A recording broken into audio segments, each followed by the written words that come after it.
Bagley? Yes. Can you hear me? You're muted. You're on mute. Council Lombardi? Yes.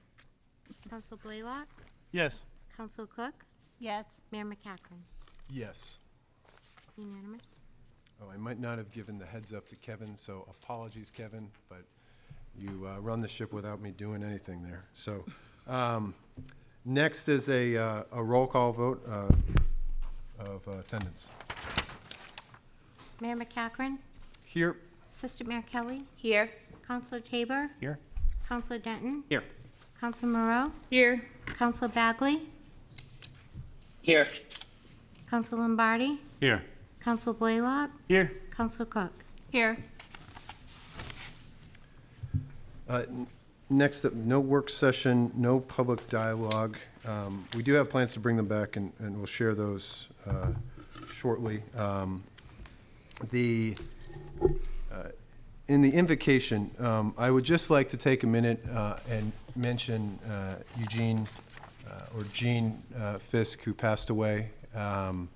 It's with a heavy heart that Portsmouth mourns, and we give our love and condolences to his wife Betty and his children Austin and Samantha.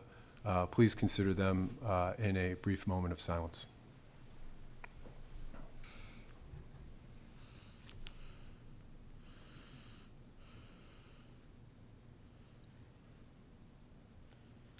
Now, if you would please stand and join me in the Pledge of Allegiance.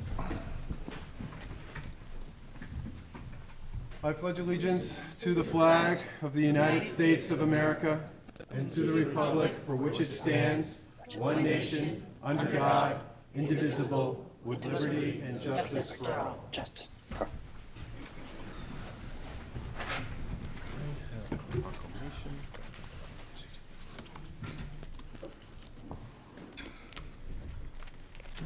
Next up, we have a proclamation highlighting Sexual Assault Awareness Month. Our Assistant Mayor, Joanna Kelly, reached out to me asking for the city to make light of this to help others. And she then asked me if she could read it herself, something that I'm proud to ask her to do. Assistant Mayor, if you would, please. Thank you. Thank you, Your Honor. I'd like to thank the Honorable Mayor and the city staff for getting this proclamation together. I asked because, for me, it's a very personal proclamation as a survivor of sexual abuse and sexual assault. I publicly state that because I feel that too many survivors have too much guilt and shame. And when you're in a position that you can connect with an individual and relate to something of such great matter, I feel you are duty-bound to do so. And so it is with that I share that I am a survivor. And I hope that in sharing that, at least one survivor can know that they are not alone and that somebody will always be there in their corner. With that, I will start the proclamation.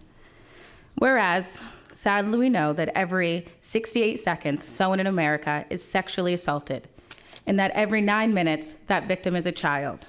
That 41% of the most recent sexual assaults reported in New Hampshire occur when the victim is 18 years or younger, and 83% before they are age 25.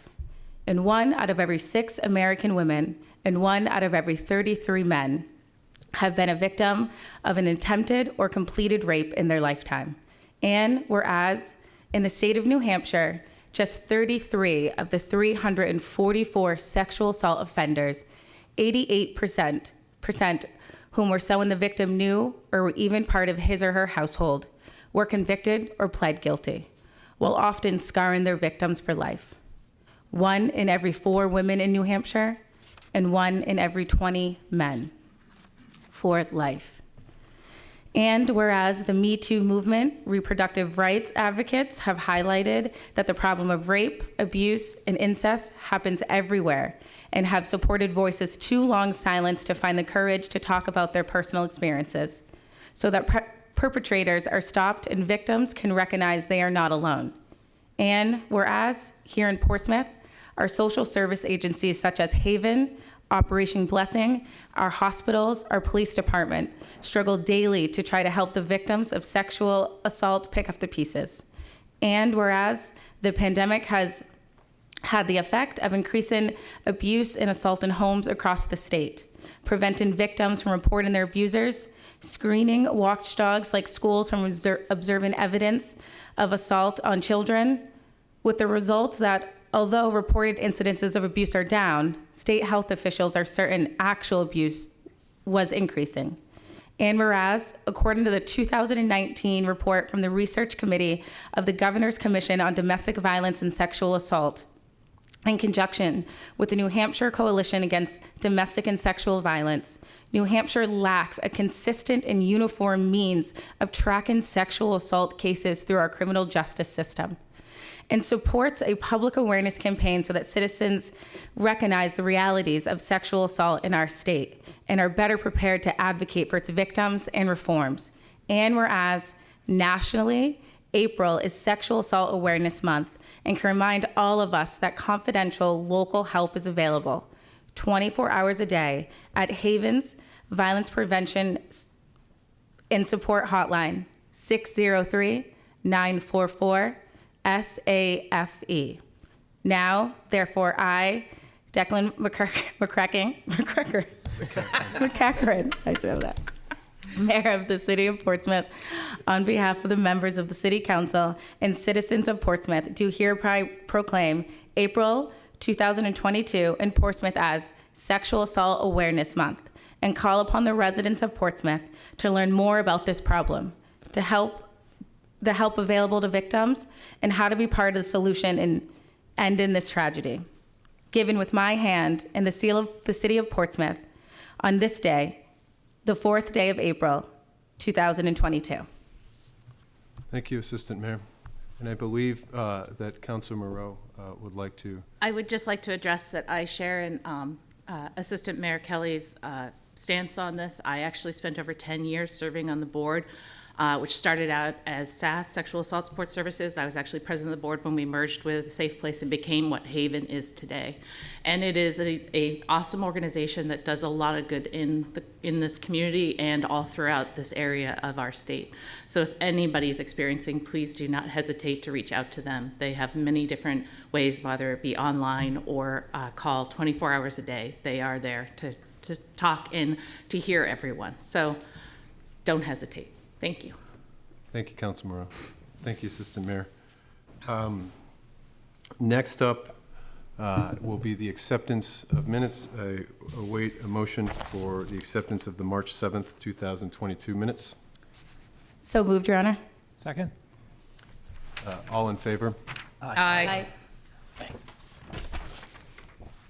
Now, recognitions and volunteer committee reports. First, we have a recognition for a fire event on February 25th, 2022. Do we have Jason and Tristan Mello with us this evening?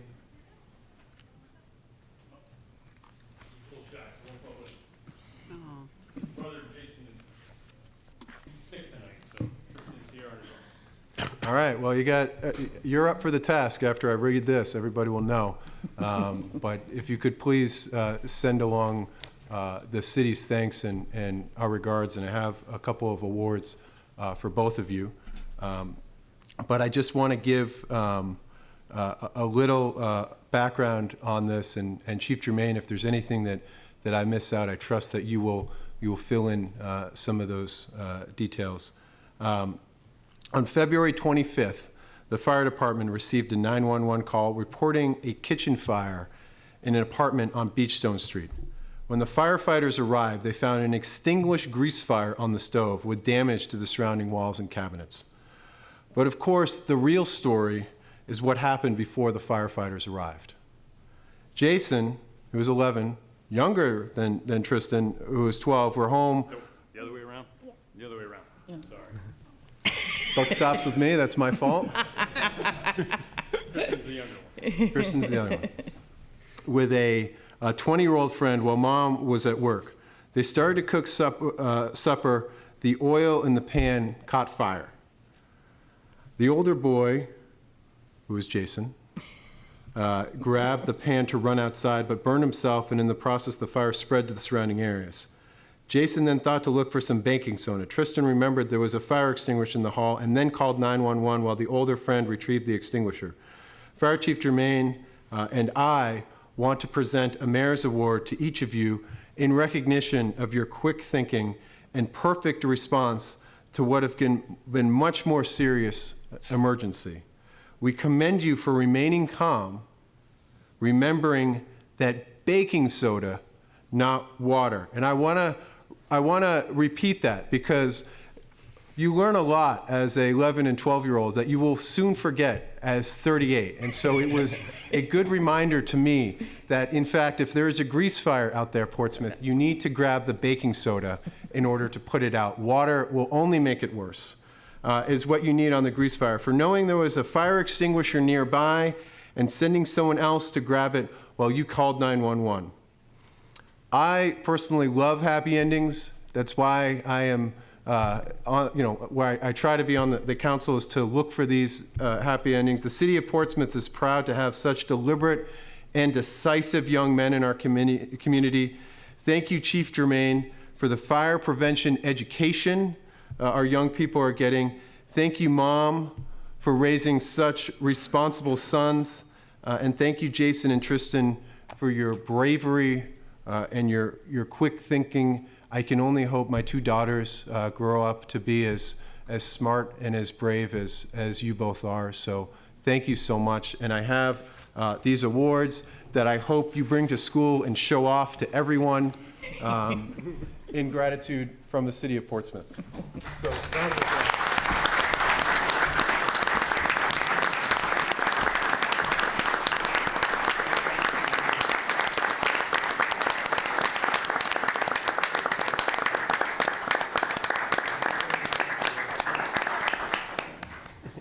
Can I shake your hand?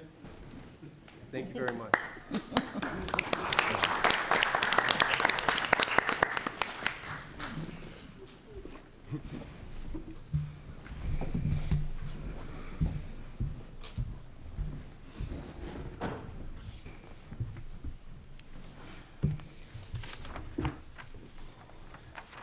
Next up, and it's tough to write an agenda because you give away all the surprises in the agenda. But next up is a thank you to Nancy Carmer for 36 years of service to the city. And it's difficult to put in words what 36 years means for a lot of people. I told her I wouldn't do this, but I'm going to do it. It's only 2 years longer, or 2 years shorter than I have been on this earth. If we were to round up an extra 4 years, it's 10% of what we will celebrate next year in terms of our 400th anniversary. You know, there's a lot of service to the city, and a lot of times the folks on this dais get to take credit for the work of hardworking city employees. I can think of no one that is more deserving than that title than Nancy Carmer. And I have, and I'm turning into a broken record about this because Nancy has had a couple of send-offs here, and I get to see her on a daily basis. But I'm struck by the phrase, the city of the open door. And I think about it almost every day when I am in this seat. And a door doesn't stay open by itself. A door needs to be kept open. There was many times over the course of Portsmouth's history under Nancy's watch when things were stacked against us, when Pease closed and turned into what it is now, the Development Authority. When the shipyard nearly closed, Nancy gave me a T-shirt that said "Mission accomplished. Save our shipyard." It's up in my office now. there is so many opportunities. If you can remember, we had a tech bubble here in Portsmouth called the E-Coast, and that burst. And redefining Portsmouth over and over and always trying to keep the door open is something that I ascribe to Nancy Carmer. So it is with heavy hearts that we didn't get to accept her resignation. She had to decide to do this all on her own, that we wish her farewell. I have a coin that I would like to give you, as well as a present of a word association. And this is a memento, is based on a word cloud created by taking excerpts from every Portsmouth Herald article that included your name from the past 5 years. Now, this could have been very dangerous for some of us to create a word association based on that. But the larger the word, the more often it appeared. Portsmouth, city, arts, Carmer, workforce, creative. These are the type of words that are associated with you. And on behalf of a thankful city and this city council, I would just want to publicly thank you one last time for your dedication to the city. It truly was a pleasure to appreciate your passion for Portsmouth. Thank you so much.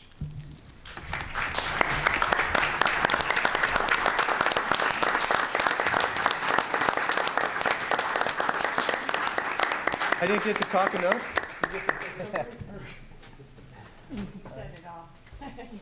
Oh, he's coming down to you. There's a discussion here.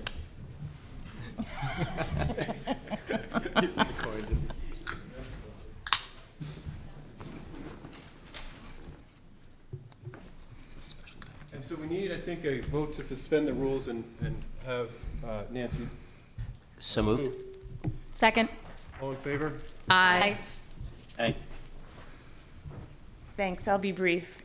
I think this is a happy ending, so you'll like it. The past 3 weeks have been really humbling and bittersweet for me. And it's really hard to leave a job in a city and coworkers that I love. It's really hard not to cry right now, too. But as the mayor said, during my tenure, I've seen a lot. He mentioned the closure of the Air Force Base and the escape from the BRAC closure by the shipyard.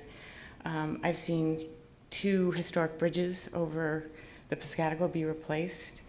I've seen a renovation of the music hall. I've seen the African Burying Ground be installed. I've seen the expansion of the Black History Trail and the Seacoast African American Center. I've seen the Northern Tier develop into a mixed-use destination, and I've worked on the renaissance of the West End and streetscape plans for Islington Street and Market Street Gateway. I've also lamented the fractious civic dialogue over constructing a new library, renovating a sewage treatment plant, a middle school, and the transfer of a federal building. But on a more positive side, I've seen the evolution of the culinary and craft brewing sector of our economy and the growth of the creative economy and arts. These projects brought me to neighborhoods and to parks and to businesses and to meet all the people that live there or the employers that make this city thrive. And I think that the common thread through all of that is these people just want to see this city be a more inclusive, more innovative, more exciting place to live, work, and play.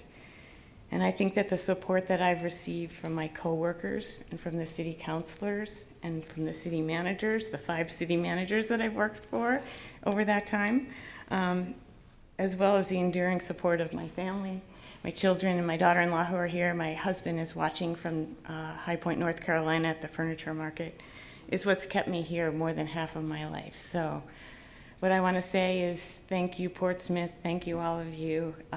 It will keep me coming back again and again, and I really appreciate it. Thank you. Thank you, Nancy. And just really quickly, I do want to thank your husband, do it he's down in Hyde Point looking at some furniture. Yeah. That sounds exciting. Hopefully he's selling a lot of Oh, furniture. selling furniture. Okay.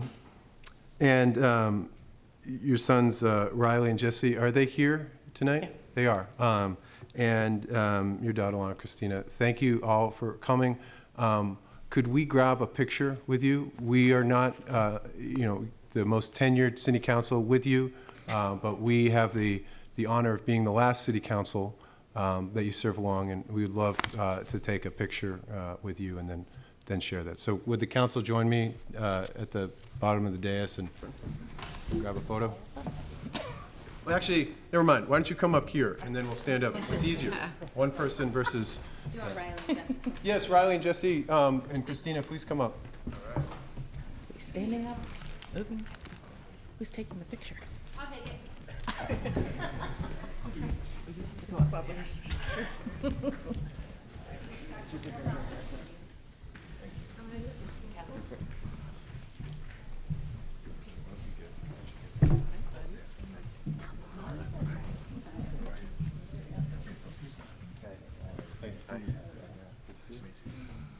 Where are you going? Straight behind you?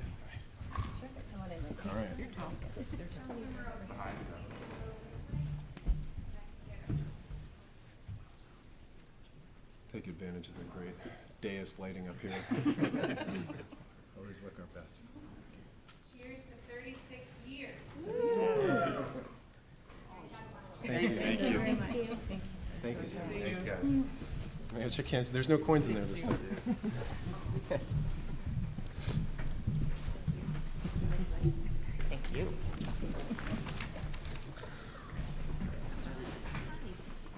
Your Honor, I motion that we suspend the rules to bring forward item 13C, which is the letter regarding Luke Wentworth on the agenda. And for everyone, that's on page 65 in our PDF packet. I'll second that. Do we have a copy of the letter? Yes. Yeah, I could- Kelly must have. That's the answer to everything. Kelly has it. Bear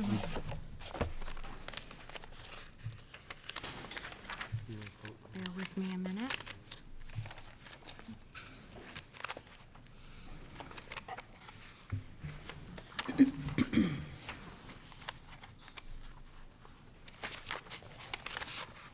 It's coming. There it is. That's my letter back to him. Okay. Thank you, Kelly. So I was going to read this letter into the record. Dear Mayor McCachran, my name is Luke Wentworth, and I am 10 years old. One of my favorite things to do is play basketball. I can play basketball at Dondera School, which is right next to my house, but some kids don't have a place to play. My grandparents live on Pearson Street down the road from the Plains Playground and Little League Field, where I will play in the spring. It's a good playground, but doesn't have anywhere to shoot baskets. For example, my friend Cam, who lives on Middle Road, loves basketball like I do, but he doesn't have anywhere to play. And for older kids who visit the playground, I bet that they would use the court too.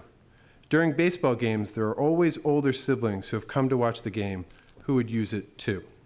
I've noticed that all the other playgrounds and parks have some sort of basketball court, even if it's just one basket. This part of town does have a lot of kids, but not a lot of playgrounds. This is one of the only playgrounds in the neighborhood for some kids. I predict that they would love it if the city installs a court. I visit my grandparents a lot, and I would like to combine my love of sports with my love for my grandparents. I hope you consider my opinion. Thank you for taking the time to read this letter. If you have any questions, feel free to write down or email me, and I'm going to save you the spam, Luke, and keep that here. Or my grandmother, Katie Wentworth, also going to save your email from the public record being read aloud. Thank you. Sincerely yours, Luke Wentworth.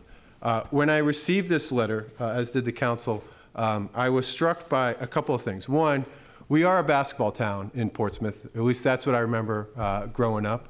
I had the Sojourn brothers come and play basketball at my house because that was the closest. It was apparently closer than Pine Street. Pine Street wasn't too far away. The stories that my father had when he was telling me about hard work often revolved around the time he was a kid, and he would practice his sky hook at Pine Street for hours on end. On the basketball court, all things are equal, and the rims, as tough as they are, the double rims, they are a fair judge of skill and merit. I also appreciate that you've really laid out a persuasive argument to move forward this, not just citing your own desire for basketball, but seeing that it would solve other desires of other children throughout Portsmouth.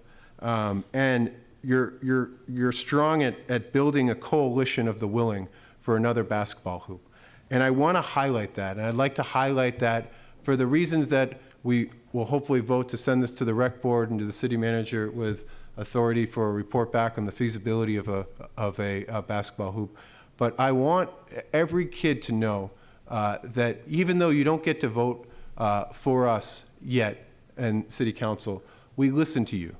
We want you to be a part of this government, of our government, and we appreciate when people take the time to set their thoughts in motion and hope that they have the strength and the courage, as Luke has presented, to see his through. So I will await a motion to move this letter on to the Recreation Board as well as City Manager for a report back at the earliest convenient council date.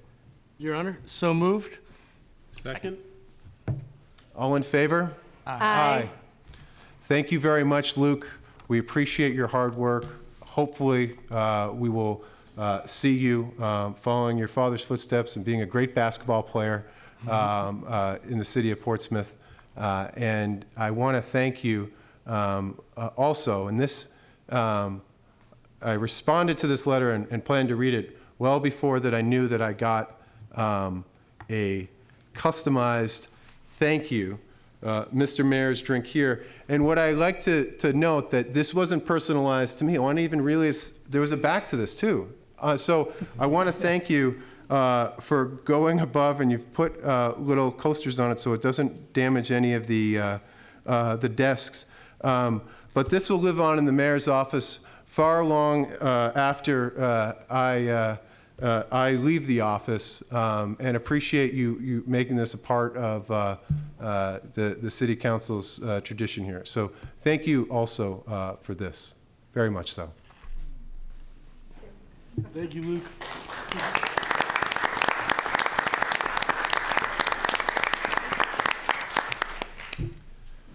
And I would I would entertain a motion to pull up one more item from my name to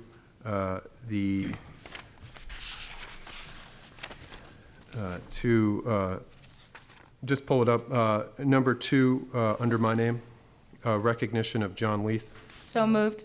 Second. All in favor? Aye. Mayor, I'm reminded we need to do roll call votes because Andrew is Oh, that's right. Okay, a roll call vote on that. on everything. We forgot. Sister Mayor Kelly? Yes. Counselor Tabor? Yes. Counselor Denton? Yes. Counselor Moreau? Yes. Counselor Bagley? Yes. Counselor Lombardi? Yes. Counselor Blaylock? Yes. Counselor Cook? Yes. Mayor McCacken? Yes. Unanimous. So there's probably not a lot of people in Portsmouth, if you've been here any amount of time, that don't know Mr. Leith. He has met us in some of the most joyous times and some of the less so. And personally, as a fellow member of the CRIC, I've known John for a long time. I've known his relationship with my father was something very special to my father, and in my dad's last days, it was Mr. Leith demonstrated what he is to the community, to me. But there's many of you that don't know that John has also served on the Portsmouth Housing Authority for 30 years. And in doing so, attempted, before many of us were talking about it, issues of housing in Portsmouth when it wasn't as top of mind with everybody in the state. It seems like housing is on everybody's lips and everybody's minds now. But John has been working on that for 30 years, in addition to all of his other work. And I would say that we are, as a city, incredibly grateful for the time that Mr. Leith has spent serving the city, and entirely grateful to the family of Mr. Leith, who has indulged us so for taking so much of his time from the city of Portsmouth on work that is so important to us. We do not have a community if we cannot have shelter, and John attempted to bring more community in our lives through the expansion of housing. And I want to publicly thank you and provide you with a coin. We don't have keys to the city, as many know, because we are the city of the open door. But this coin, while it doesn't fit in any parking meter downtown, I'm sure anybody that you show it to that knows what it represents will know what you represent to the city of Portsmouth. And so I want to walk down and I want to shake your hand with this coin, Mr. Leith.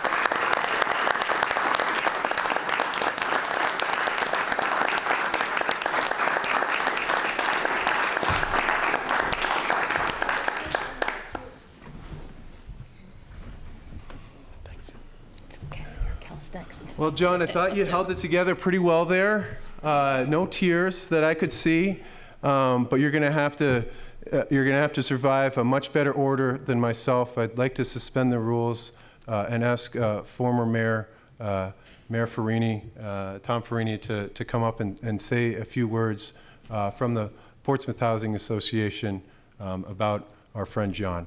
So moved. Second. And we will have a roll call vote on that. Assistant Mayor Kelly? Yes. Counselor Tabor? Yes. Counselor Denton? Yes. Counselor Moreau? Yes. Counselor Bagley? Yes. Counselor Lombardi? Yes. Counselor Blaylock? Yes. Counselor Cook? Yes. Mayor McCachran? Yes. Unanimous. Mr. Farini, the floor is yours. Thank you, Mr. Mayor, Assistant Mayor Kelly, councilors, city staff, city manager Connor. I don't think I ever speak in front of the city council anymore. So to come here this evening is a big deal. John Leith has been with us for 30 years. And as I currently am the chair of the Portsmouth Housing Authority, I've served with him for 5. And the amount of institutional knowledge he has, really literally room by room, and how it is we've done what we've done is truly remarkable. Hearkening to the mayor's words about the city of the open door, we're still that because of him and others who serve on those committees. So it's really helpful that we get that kind of help from the community. I asked John, who is a very humble person, I just asked him if he wanted to speak, and he said no.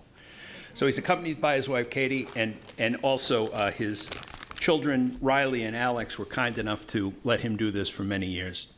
But I asked him if he wanted to speak, and he said no. So I said, well, John, what is it that you are most proud of in your time with the Portsmouth Housing Authority? And he said, the acquisition and renovation of Wamisit and the construction of Ruth Lewin Griffin Place and workforce housing.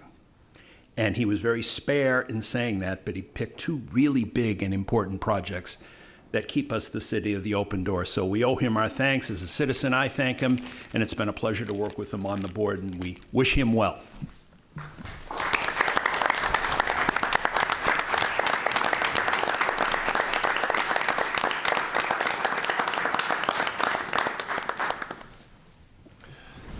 I see Luke has got to get some basketball shots in before the sun goes down. Homework. Thank you, Tom.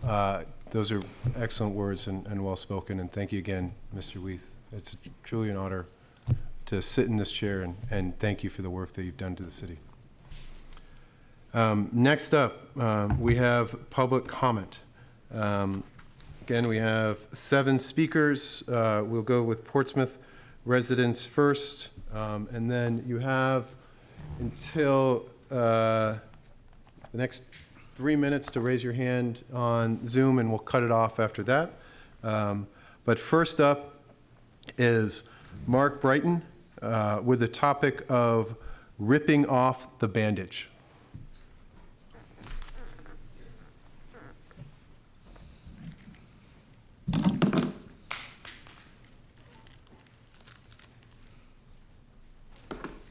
Mark Brighton, South Mill Street.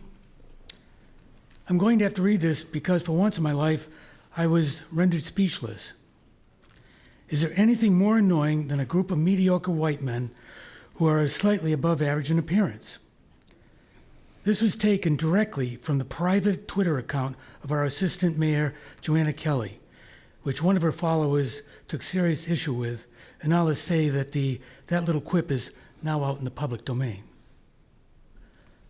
A joint statement by City Manager Conard and Chief Newport in support of the Asian American community issued March 19th, 2021, reads in part, being a racial justice municipality does not mean only embracing the concepts of diversity, equity, and inclusion in Portsmouth.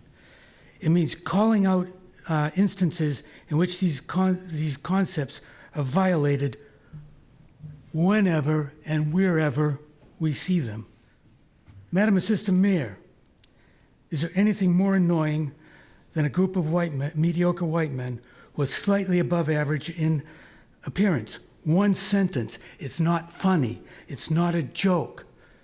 And there is absolutely no context that would make it acceptable.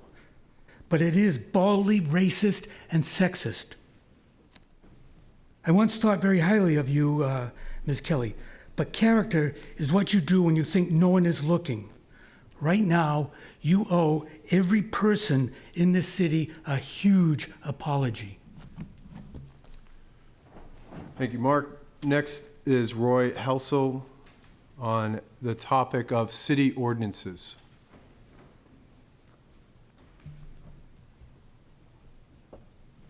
Good evening, Roy Helsel, 777 Middle Road, Unit 22.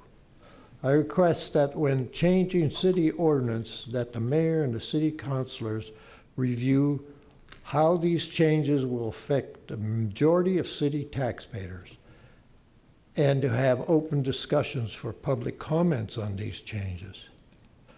That's an example is that some extra breaks for the veterans are being considered that could have detrimental effects on the rest of the elderly taxpayers that would raise their taxes.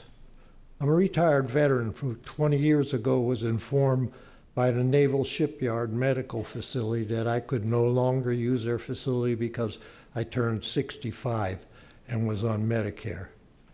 I tell you this because they referred me to the VA facility, which I could use if I wanted to. And any veteran that has medical problems from military service, such as Vietnam or other military causes, while serving, can use these VA facilities. So I ask the council to think very hard when some changes are made from city groups, for some city groups, that these changes may affect the majority of other taxpayer groups. Also remember, when taxes are raised, even renters are affected because the owners will raise your taxes also. And then why does the city land use boards always let the developers overbuild and always be granted cups and variances exceptions against our city ordinances when the city home owners generally have to jump through hoops and stay within all of the city ordinances and requirements, that they are not allowed variances when they ask, like Lincoln Avenue. Well, Onis were not allowed a variance on a tree house because of property line and were declined. But when large developers can cross wetlands setbacks or other setbacks and property lines and heights of buildings. I can't understand why this is done.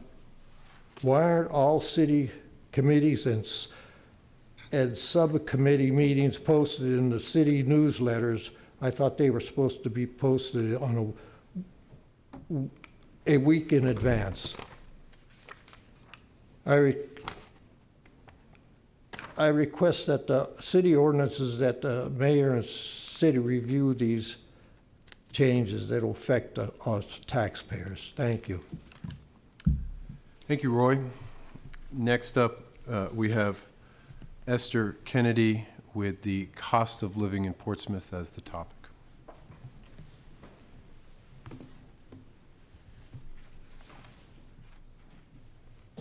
Good evening, everyone. Esther Kennedy, 41 Pickering Ave. I'm coming before you tonight for a couple of reasons. We've talked over the years about having affordable housing, affordable places for people to live. But I have been really upset with your looking at revenue. You have, even after the city manager asked you to go a certain level of revenue, you came lower. Tonight, before you, Councilor Lombardi and Councilor Denton are putting forward a revenue source.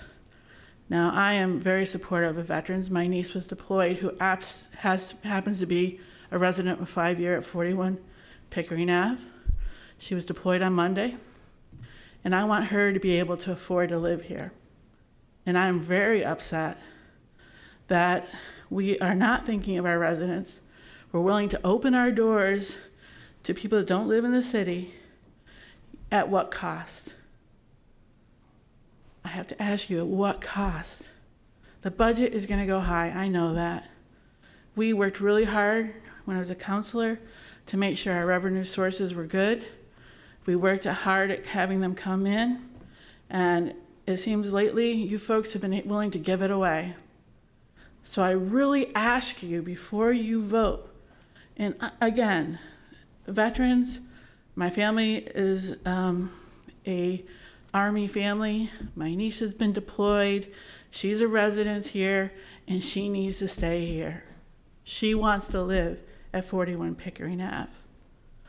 Lastly, I've been a little disappointed with how meetings are getting put up online.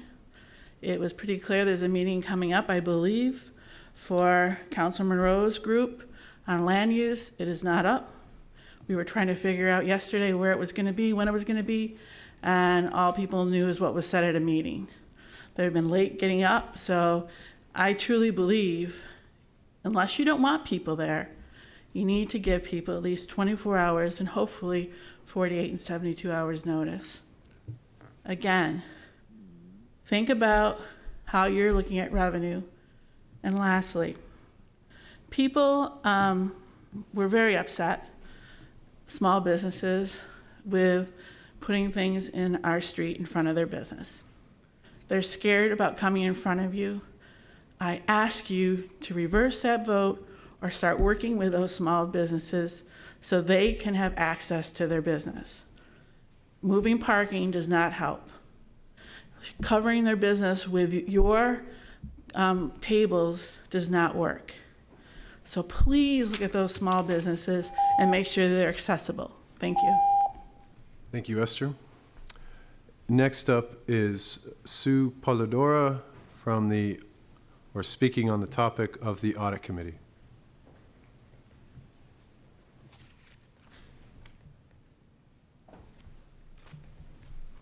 Hi, thank you for saying my name so well. I'm learning. Sue Polidora, 245 Middle Street. And I'm here because I saw this letter in the paper. I'm sure, have you all seen it? The letter written by Chris White? Have you all seen it? This was very eye-opening to me, and I thought that I needed to bring to your attention the fact that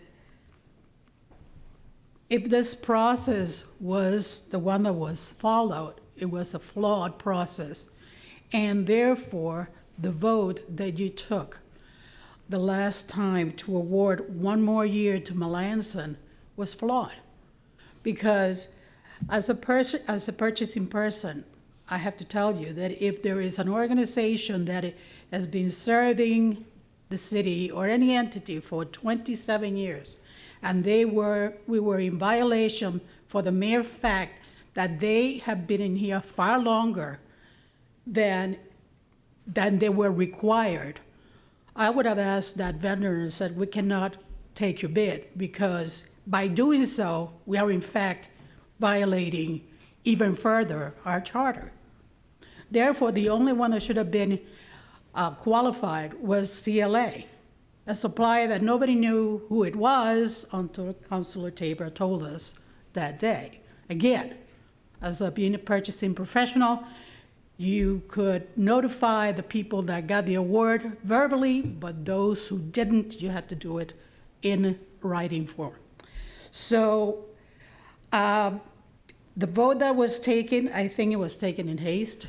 The recommendation should have come from the audit committee and not from, the audit committee was the one that was supposed to recommend the person, the best qualified auditor, and that didn't happen.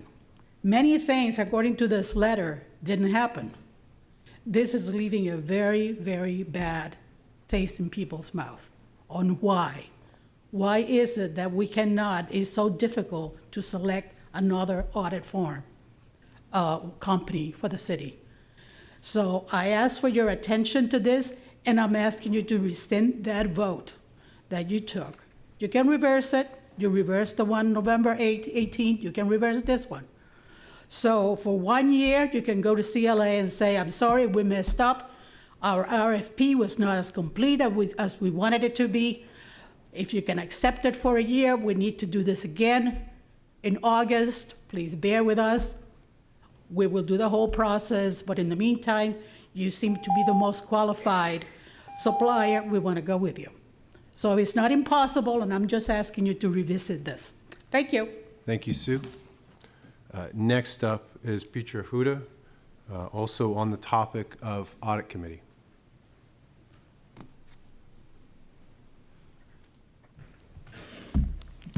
Peter Huda, 280 South Street.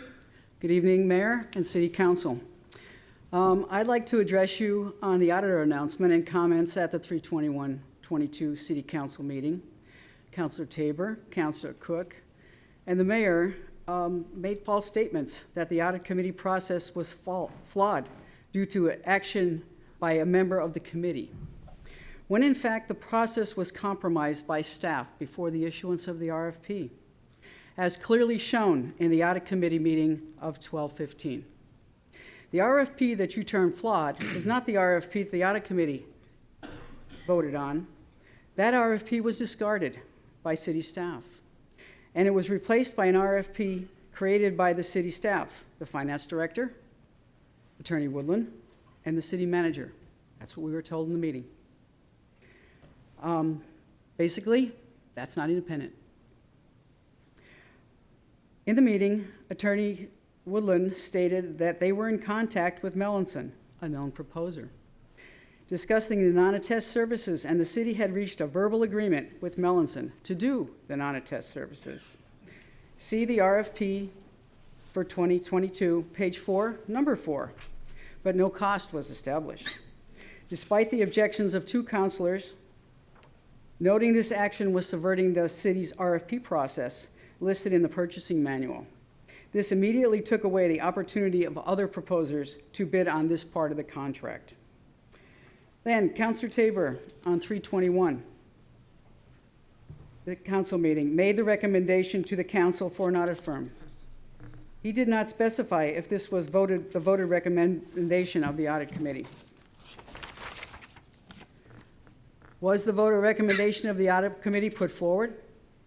If not, this action preempted the audit committee from fulfilling their responsibility per the ordinance, as the public statement should have been made by the chair of the audit committee.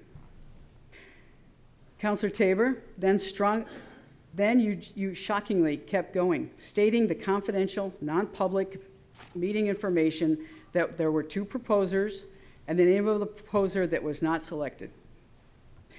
The only statement that was needed, that was the name of the audit firm voted on by the audit committee. Until a contract is signed, the information you disclosed is never publicly announced, as there is no guarantee the selected proposer will sign the contract, and the possibility of negotiations with all other proposers should remain open. Yes, Councilor Tabor, the ethics complaint against you for you blurting out confidential, non-public information is justified under RSA 42(1)(a). The only other correction I'd like to make there is you incorrectly described the non-attest services. It is not a conversion from a cash to accrual. That is also noted on right in the RFP of preparations of financial statements, supplementary information, and compliance reports. Thank you, Petra. Thank you. Next up is Chris White, also on the topic of Audit Committee.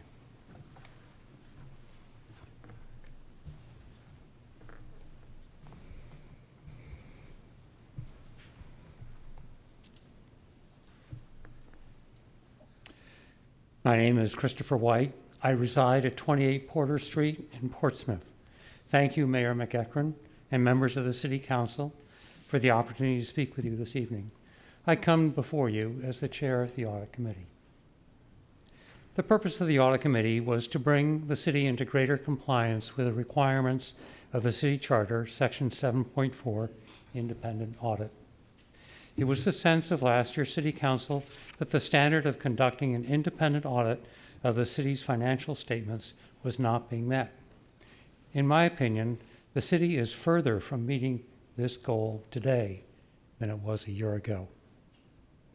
What is an independent audit? Some of you say that simply having an outside audit firm conduct a financial audit constitutes an independent audit.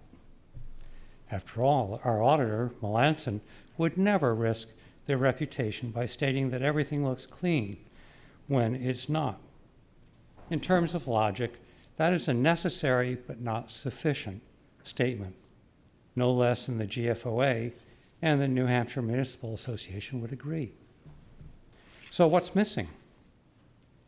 It's the question of who oversees and controls the audit process.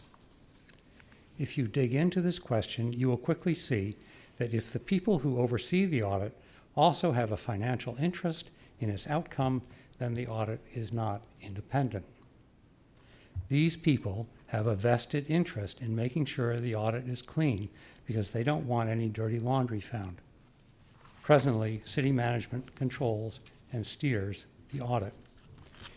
If there are any problems, the City Council may never hear about them. This is why the Audit Committee is so important. As a creation of City Council, the Audit Committee has no dog in this fight. To mix metaphors, it only wants to call balls and strikes. It doesn't care who wins the game. And frankly, that is what you should want if you sit on the City Council.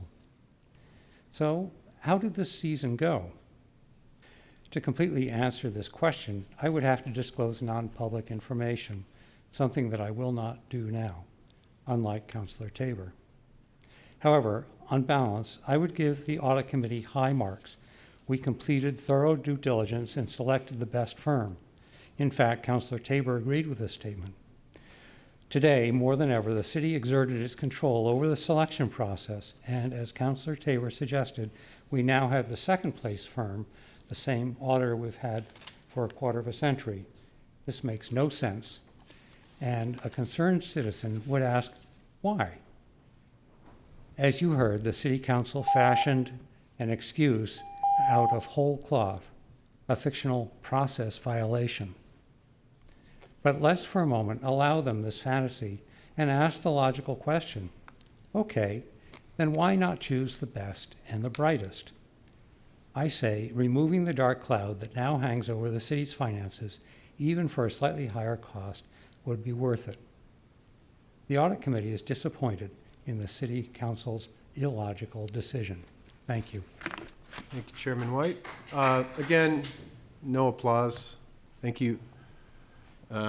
Next up is Paige Trace with the topic of Portsmouth. Easy one. Thank you, Mayor McEachran, members of the City Council, City Manager, City Attorney. I have a question for all of you tonight. Who are you? And I mean that with the utmost respect. And I'm not asking, who are you tonight? I'm asking, who are you as a city councilor, as a mayor, as an assistant mayor? Who will you be during the budget process? Oh, right, that's the budget that's coming up. I would remind you that you are going to be faced with a lot of meetings. Sometimes they're torturous, I will admit. Thank you very much. But you work for all of us as residents, and I'm hoping that instead of just the normal, these days, 909090, it's great that you all think alike. But the budget isn't a time to think alike. The budget is a time to question. You all have different interests. There are things that motivate you that are very important to you personally. I know that because you're all different. But these days, we see a lot of 90. More 90 than anything else. And with all due respect, not a lot of transparency and a lot of discussion as to what's been going on with all the non-public meetings. A sort of, we're working on something would be lovely, but that's neither here nor there. Let's talk about the budget. We all know the budget is likely to be at least 10% higher. We have huge inflation that's going on. But 10% over our approved budget of $123.2 million is north of $135 million. And if it goes to 15%, and you think about, well, let's have the banana split instead of the kitty cone, then you're looking at over $140 million. And the residents of Portsmouth cannot sustain that from a standpoint of taxes, because then there's the issue of revaluation of all of our properties, and everyone is scared to death. So please find your voices when it comes to the budget, ask questions, the city manager will answer them. That's who she is, that's what she's there for. And no is a complete sentence, I assure you. And thank you very much for your time. Thank you, Paige. Do we have any speakers? We do not. All right. Next up is a public hearing and vote on ordinance and a resolution. This is a resolution authorizing a bond issue and/or notes of up to $1,400,000 for costs related to the feasibility and design of a new police facility and/or rehabilitation of the existing facility. First, we will receive a presentation.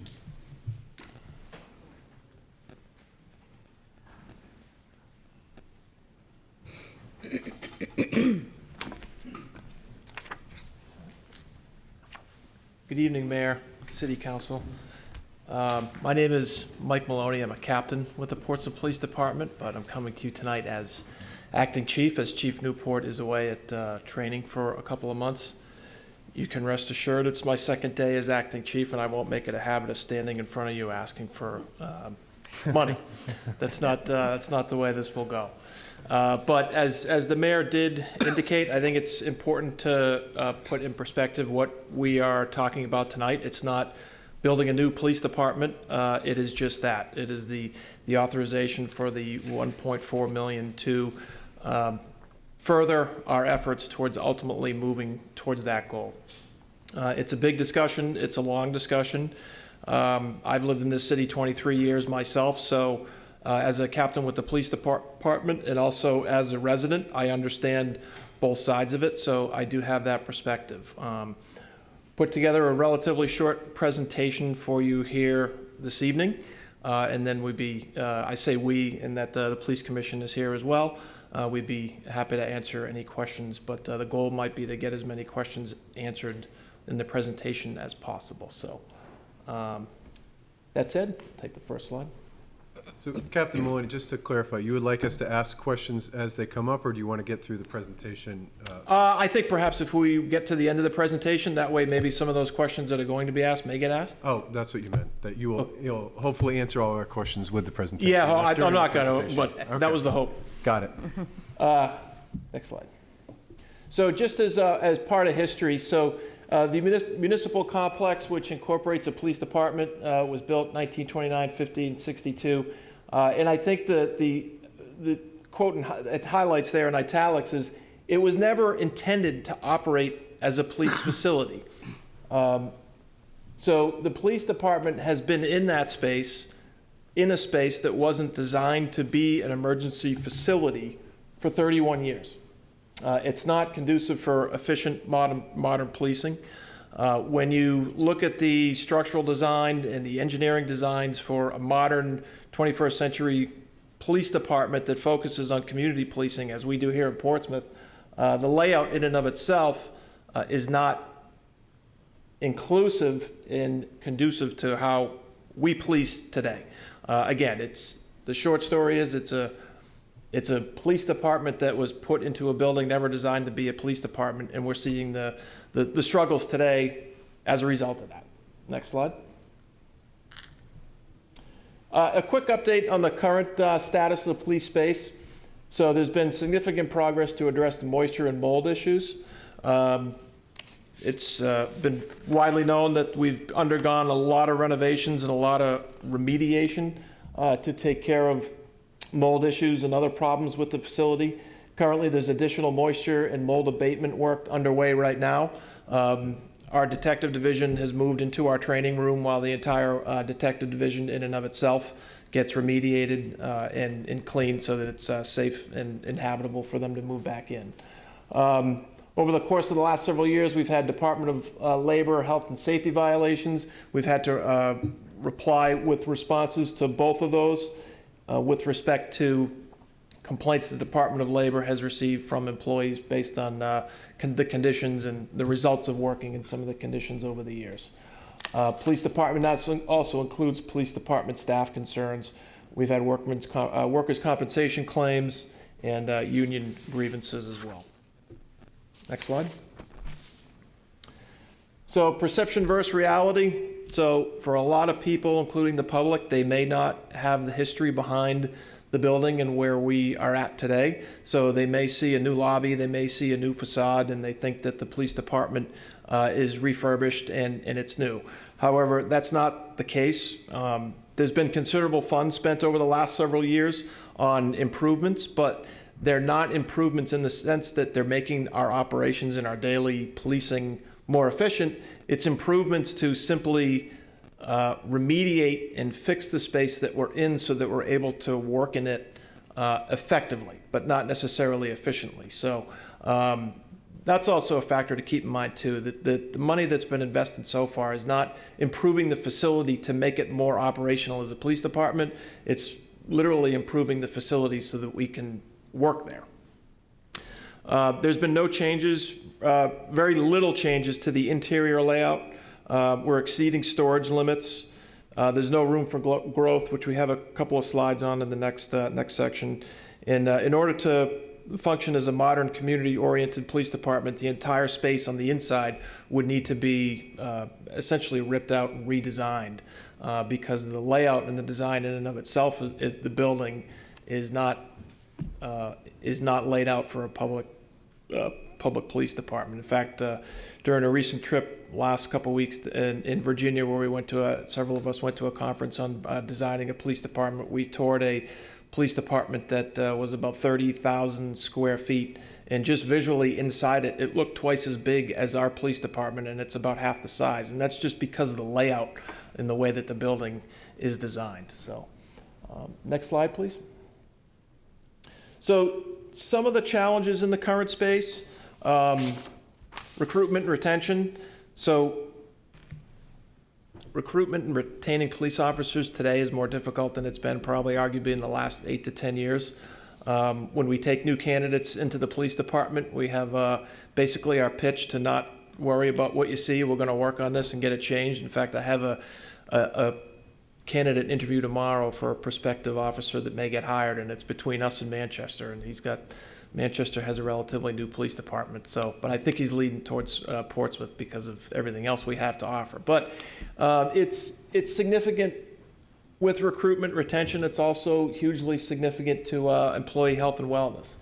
Again, one of the points of emphasis is we have an unsecured parking lot. So a current facility that's up to standards and up to code would have a secure parking lot. One of the things that makes us nervous is that we have an open campus and people are in our back parking lot all the time. We arrest people, and when people get out of our police department, sometimes they're not happy with us. And they can walk unfettered to the back of the police department where we found people that we've arrested before. We have civilian employees who leave late at night in the dark parking lot, and there's nothing to keep anybody from walking back there. On any given day, we have people walking their dogs or their pets back there, and we have cruisers exiting the parking lot at a high rate of speed and coming around that corner near the pond. I've had it happen to me myself, where you'll see a dog walker and they're not supposed to be back there. So again, that's just one of the current challenges: employee health and wellness and morale. Obviously, a building that we sometimes spend more time in than we do at our own homes has a huge impact on health, wellness, and morale. Inability to expand the locker rooms. So in the last year, we've hired, I think, 4 females. Last year and a half or so, we don't have any more room in our female locker, in our locker rooms to accommodate them. And we're running out of space in our male locker rooms as well. Inefficient layout, booking of prisoners. And when I say the layout of the design of the building, people come into the police department to turn themselves in on warrants all the time. When they do that, we have to walk them through the entire police department from front to back. And they're walking by civilian officers, they're walking by civilian staff. And at the same token, when a prisoner is booked and released from the booking room, we escort them out the front door. So we have, prisoners and their property being escorted through the entire building out to walk out the front lobby. And again, that's past all our civilian staff. That's past, people who don't come to work every day thinking that they have to deal with a prisoner, but sometimes they do just because of the layout of the booking room as it relates to the building. We also have a lot that's put on us, expectations of the community, as I would expect the community to have high expectations of us. We're working currently with the RGR group in incorporating many different suggestions and recommendations to how we operate. And that's in addition to being CALIA accredited, which is a nationally accredited program that we voluntarily submit to on a year. Every 3 years we go for reaccreditation. But the expectations of the police department are very high, and the expectations of any police department should be very high. And the current space and the current building and the way that it's designed doesn't lend itself to working well with the community when a lot of improvements could be made. Information technology and CJIS. So unlike any other building, the police department is full of secure and non-secure information. So our IT and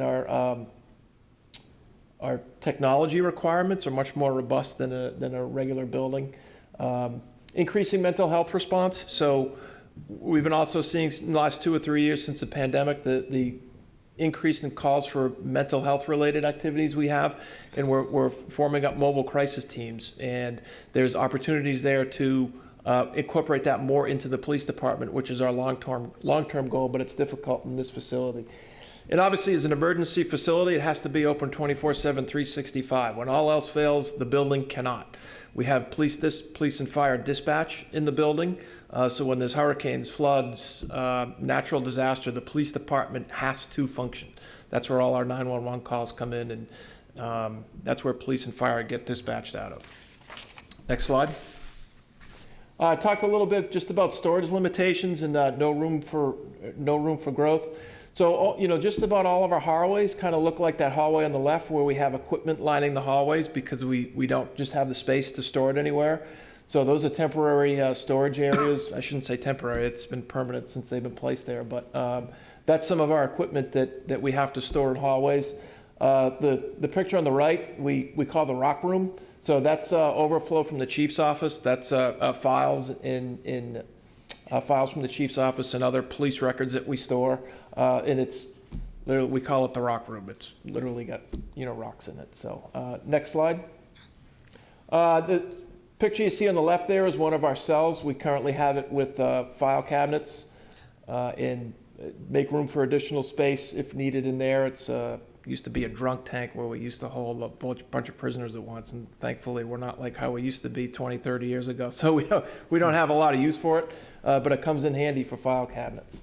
And another room on the right there, which is additional overflow storage, and you can kind of see the piping, and if you wanted to get in the back, you have to kind of limbo under a couple of pipes, but that's kind of what we've been working with here for the last however long. Next slide. The police department studies that have happened with respect to new police department, new facility. 2011, there was a police department organizational review that addressed the building as well. In 2014, there was a facility needs study done that identified the recommendation for a new 66,000 square foot standalone building. I use that number as a 2014 number, not a 2022 number.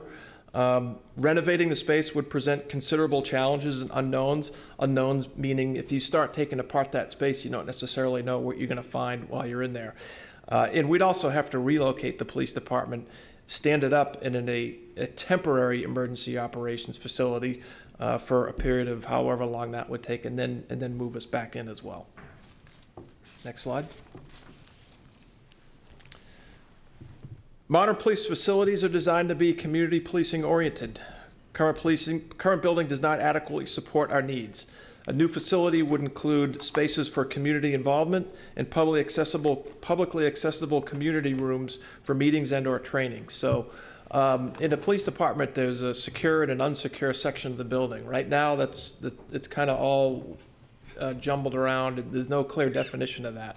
However, with a new building, it would allow us to connect with the community in the sense that we would have a conference room, a training room, whatever you'd like to call it. They call it currently now community rooms, where people from the community can have access to this meeting space, and they would just book a reservation through the police department. And that's where we would hold our community meetings that we host and our trainings that we host for the community. So it's as much as a building for us as it is the citizens of Portsmouth, and that we're inviting them in. And we would be able to draw that connection more because that is more of what the community is asking for us. And obviously it would help build relationship with trust to even have that close connection within our building more so than we do now. And I think that's it. Next slide says questions. So I suspect that probably didn't answer all your questions, but it kind of gives you a brief history of the building, where we're at, and why we think it's appropriate to move forward tonight with that authorization. Thank you, Captain Maloney. Appreciate the presentation and for the work as acting chief. Well, Chief Newport is down in Quantico, so appreciate that. Are there questions for the acting chief at the moment? Councilor Cook, Councilor Blaylock, Councilor Moreau, Assistant Mayor, I'm going to have to start writing these down. You'll notice that I often say that and then I don't write them down and then I forget, so I'm going to do it this time. And Councilor Cook, please. Thank you, Mayor, and thank you so much for serving as our acting chief for the next several weeks. I really appreciate the presentation. I think it really helps us frame where we're going and why. I have a question that I'm not sure you can answer. Maybe the Police Commission can, or even maybe our city manager can. I'm interested in this process. I know that the bonding, this money was already approved by the last council, so we're really just being asked to bond it tonight. And so we're just being asked to borrow it now, but there's a process after that happens. And so my question is really, what is that process once this money is bonded? Do we start with a needs assessment and then move to design? And at what points do we have discussions back at the council level in that process? So, Your Honor, I'm not sure of rules if we have commissioners up to answer that question, but I think it might be better served.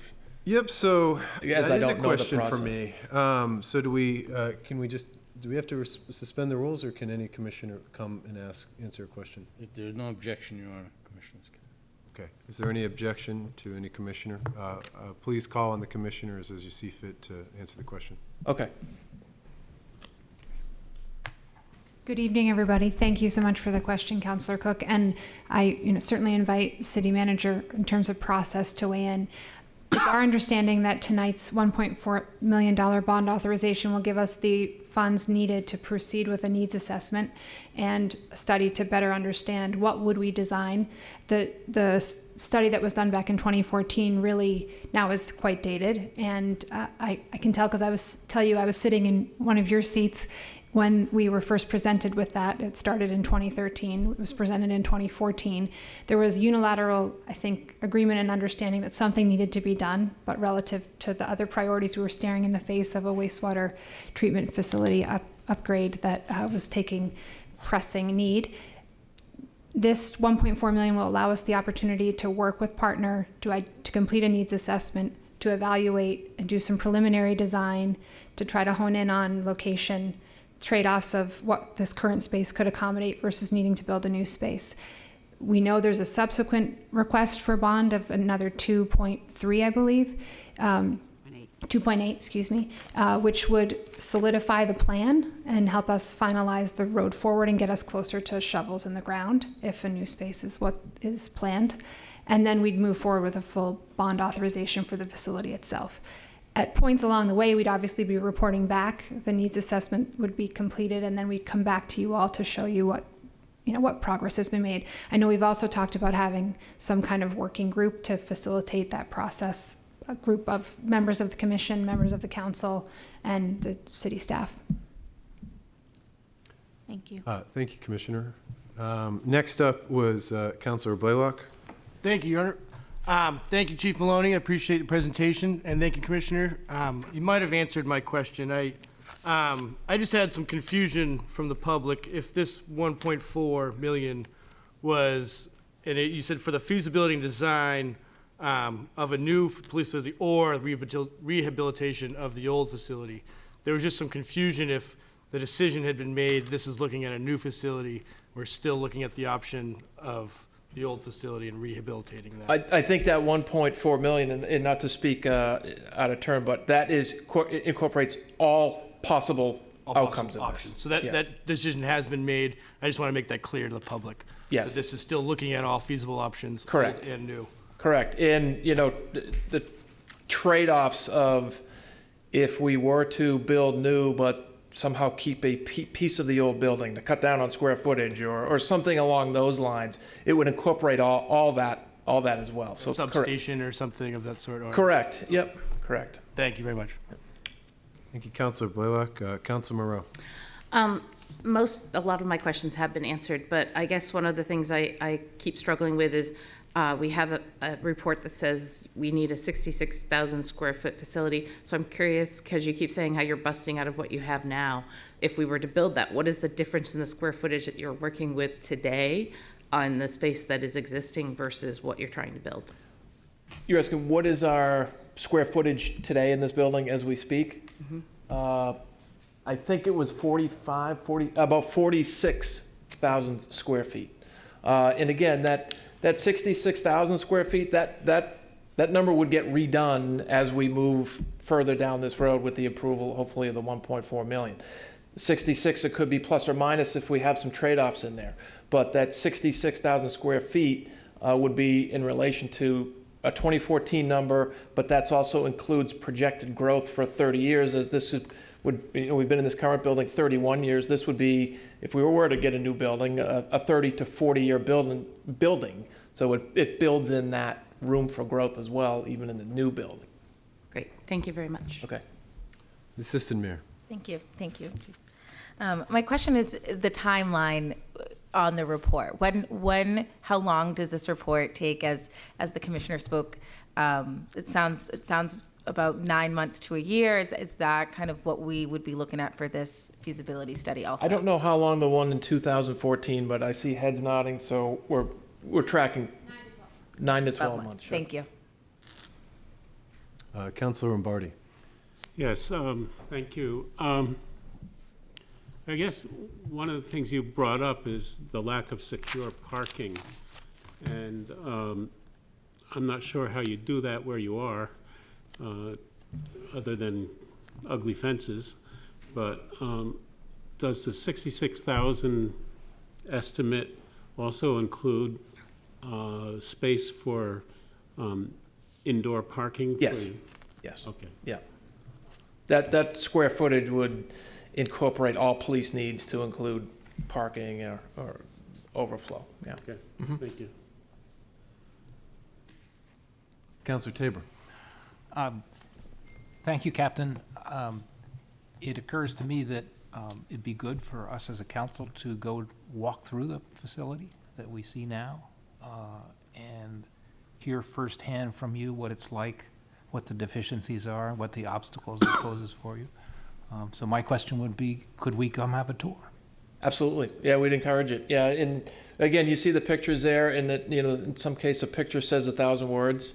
There are new sections of the building that have been renovated. So you're going to see areas of the building that appear new and nice, and they are new and nice. However, that doesn't mean it still works well as a police department. So I would thoroughly enjoy the opportunity to share our space and show how we work in it on a daily basis. I think that would benefit everybody. I think that'd be a great next step. City Manager, when do we go to issue the bonds? This would be in the early to mid-June timeframe. Okay, so maybe sometime before that, we could organize a city council site walk. Certainly. If that's, I can put that in a motion if others would like. So we do have, after this, a public hearing, and forgive me, is the recommended sample motion is to move to adopt this bond authorization this evening. So is the question to Councilor Tabor would be, is the tour necessary in order to approve this authorization or ahead of future authorizations? I think the captain's made a good case tonight, and this has been approved by the prior council. We're merely taking approved money and authorizing it. Okay. So I do believe a walk would be, or a site walk, or rather a tour of the facility would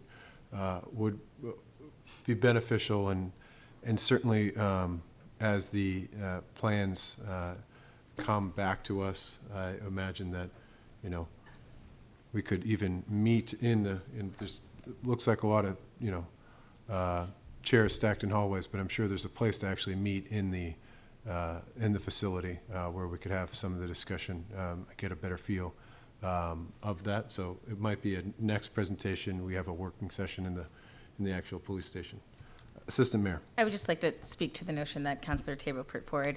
A few years ago, I served on the Mayor's Blue Ribbon Committee to find a replacement for the Police Commission. And in that, it was my first ever tour with the former chief of the police station. And as just a resident, I was in shock with the plastic sheeting on the walls and the state of it. And at that point, I had brought to the former chief the need to make this more public, the need to make videos and residents aware of the state of the police station. And my brother is a police officer in New Hampshire, in another city.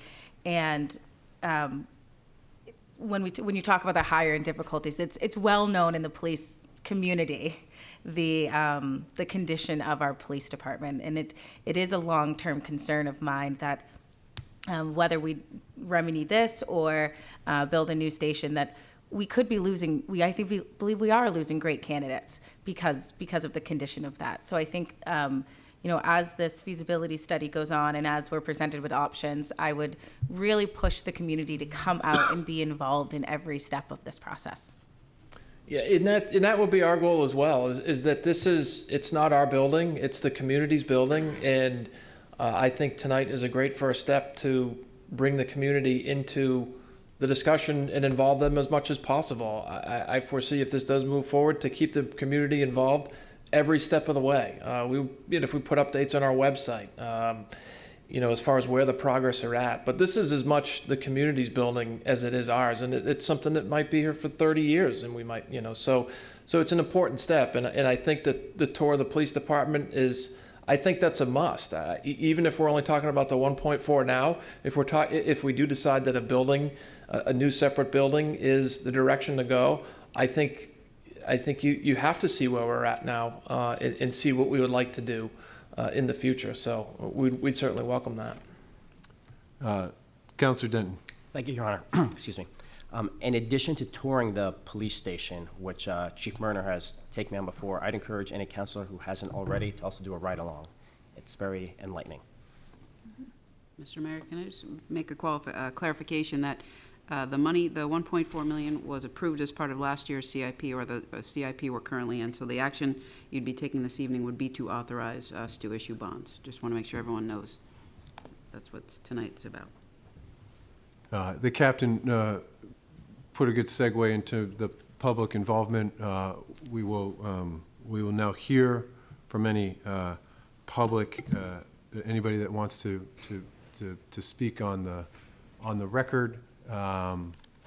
You do not need to limit your comments to 3 minutes, but I ask that you keep that time in your head and your heart as you speak tonight.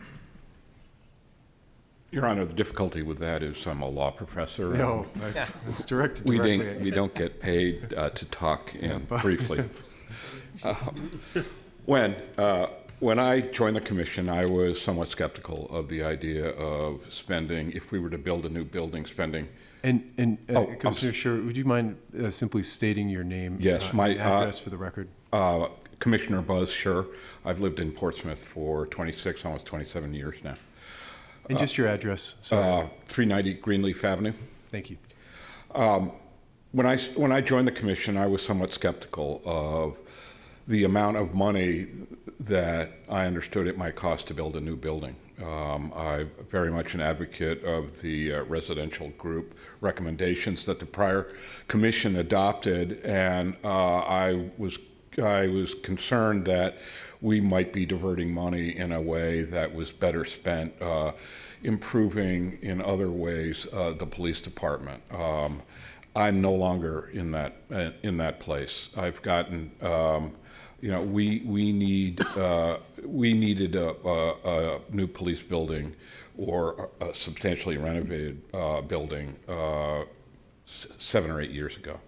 That's what the 2014 study told us. I mean, the building, as the captain said, the police department has been in a space not designed to be a police department for 31 years. And that's just in a city like Portsmouth, which cares about the community, cares about community policing. That's just not tolerable to be in the wrong space for 31 years.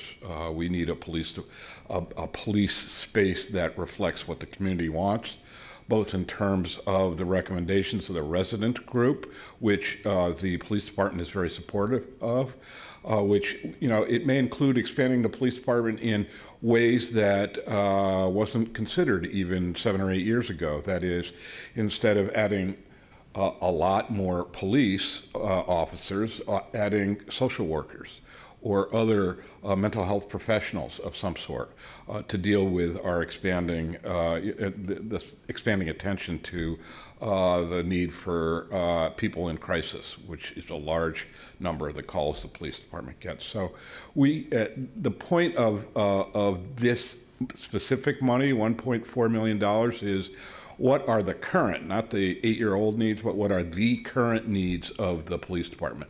We need to know exactly what those are in a timely fashion. And then we need to do a conceptual design, a preliminary design with some engineering to see what kind of space we need to meet those needs that have been articulated. A group of us, 2 commissioners, city councilor, people from the facilities, from the public works, went down to, as the chief referred to, a session in Washington, D.C. for 2+ days to learn about how to go about building a new police building. And the good news is we came back from that understanding that we're on the right track. We're doing all the right things to lay the groundwork for making that decision. And I think we should keep moving forward. It's probably the case that if we were to have built a new police building 8 to 10 years ago, we would have saved $10 million.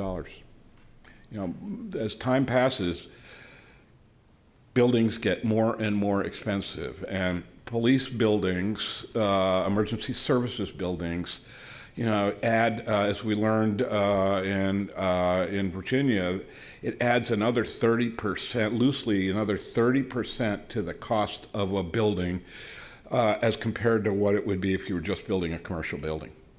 So it's a special entity. We need to be careful about it, but we need to keep moving forward with some pace. Otherwise, we're just spending more and more money at the point where we get to build the building. So that was short for me. It was. Thank you, Commissioner Scher. Anyone else from the public? Just please remember to state your name and your address. Yes, Dick Bagley, 213 Pleasant Street. I had the honor, actually, of chairing Councilor Kelly's committee, the so-called Blue Ribbon Committee, which was really at that time about replacing a police commissioner. And I was proud to participate in that process because from the dark days of, we all know the history, Stephanie and Joe and Jim at the time pulled us out. And to Councilor Blaylock's comment, what they're really telling you is that they need a new police station. So this idea that we're going to fix an unsuitable facility, and Councilor Taper, you've been on the council for a long time. You know what the condition of that facility is. You don't need to walk through it. It's a disgrace. It has health conditions that are unreasonable. If you look at the layout of the facility, there's a front door where everybody comes in. And then you have to wander around this facility. It is not a police facility. It never has been. And credit. I've been doing this for 15 years in Portsmouth, and one thing I know that John Bahengo didn't want to address was the price tag. And you understand a city manager has to address the price tag. And this is a lot of money. So I could go on and on about why this is important, because if you look at the national scene, we had to live through for probably the intent was well-meaning. The last thing we want to do is send a message that we want to defund the police. The whole process over the last 5 years has been community policing. It's a different concept. And if you're as old as I am and as grouchy as I am, you have to understand it's a new world out there for policing. And if we think about all of the good things that are going on in Portsmouth, and Mr. Mayor, you did a wonderful job tonight bringing out the humanity side of living in a city, because we've got so focused on ourselves and hockey rinks and private public enterprise, when we have suffering people here in Portsmouth to a great degree. People that are on food stamps, people that are really struggling to make it. Now, we can't be all things to all people, but our police deserve a real police facility so they can practice community policing the way it needs to be done, and not under the context of we're defunding the police, but rather the police need to acquire new skills, as the good commissioner pointed out. we need to deal with it. It was just announced today. Women 40 years or older, 40% of them are on antidepressant medications. If you're 60 years or older, 60% of women, now that's a statistic, it can't be borne out, but it tells you where the case is. We've had a judge go around New Hampshire and saying, we've got to prepare our population. We have a high degree of mental illness in New Hampshire, just because the way we've done it. If you look at, I've served at One Sky for 5 years, it is very difficult to train the police how to deal with those with developmental disabilities because they're aggressive and they come across being criminal when they have developmental disabilities. And certain cities, certain towns and cities in New Hampshire have now been trained, and it's a unique ability to be able to identify somebody with a disability. So I would strongly encourage this council to stand up for your police department and have them have this bonding, which already was approved by the last council, to let them work as a police commission with the community to actually answer Councilor Blaylock's question. What is it that's really required to be an effective police force facility? All you need to do is walk out back, for washing cars and things. They have to present themselves as a competent professional police force. Look at what we give them to work with. So with the many things that we're doing in Portsmouth, which are wonderful, I'd like to see this move forward, and I'd like the responsibility to be with the police commission to work with the council so that the police commission is giving you their leadership. We have 4 divisions within our city government: police, fire, school, and public works, which gets all of the attention. And so in closing, thank you very much for giving me the opportunity to speak. Appreciate it. Thank you, Dick. Any other public comments?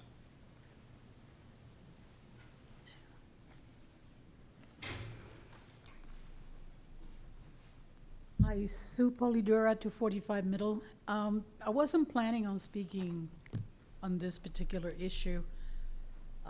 I know that the police department have had some issues in the past. I used to be a good friend of the former secretary, and she used to tell me stories about rats going all over the place. And I'm like, I wouldn't be able to work that way. But I remember that area when this was a hospital. That area was the emergency room. I know because I volunteered there years ago. It wasn't suited to the application that we have today. That being said, there are some immediate needs that need to be taken care of. If there was mold in there, it's toxic. You need to take care of that, whether by updating the HVAC system or doing something else more state-of-the-art. But I was thinking, since now we have so many more people in Portsmouth, would it make sense to start thinking about having more than one police precinct? One that would, maybe the station will take care of the unique problems of the downtown.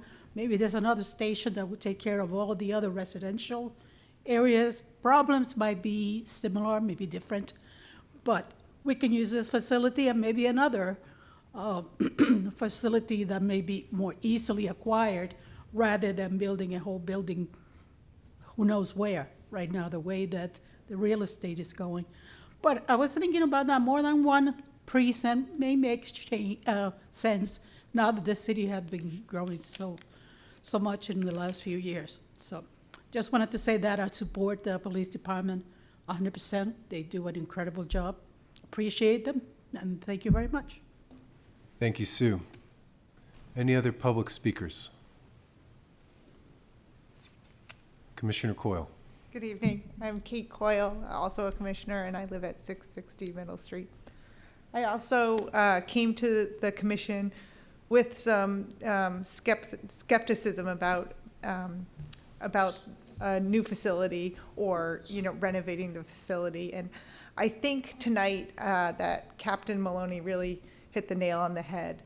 There are significant deficiencies in the current police facility with whether it's evidence storage, safety concerns for the civilians working there, or even just the efficiency and effectiveness that different departments can communicate, given how disparate the layout is.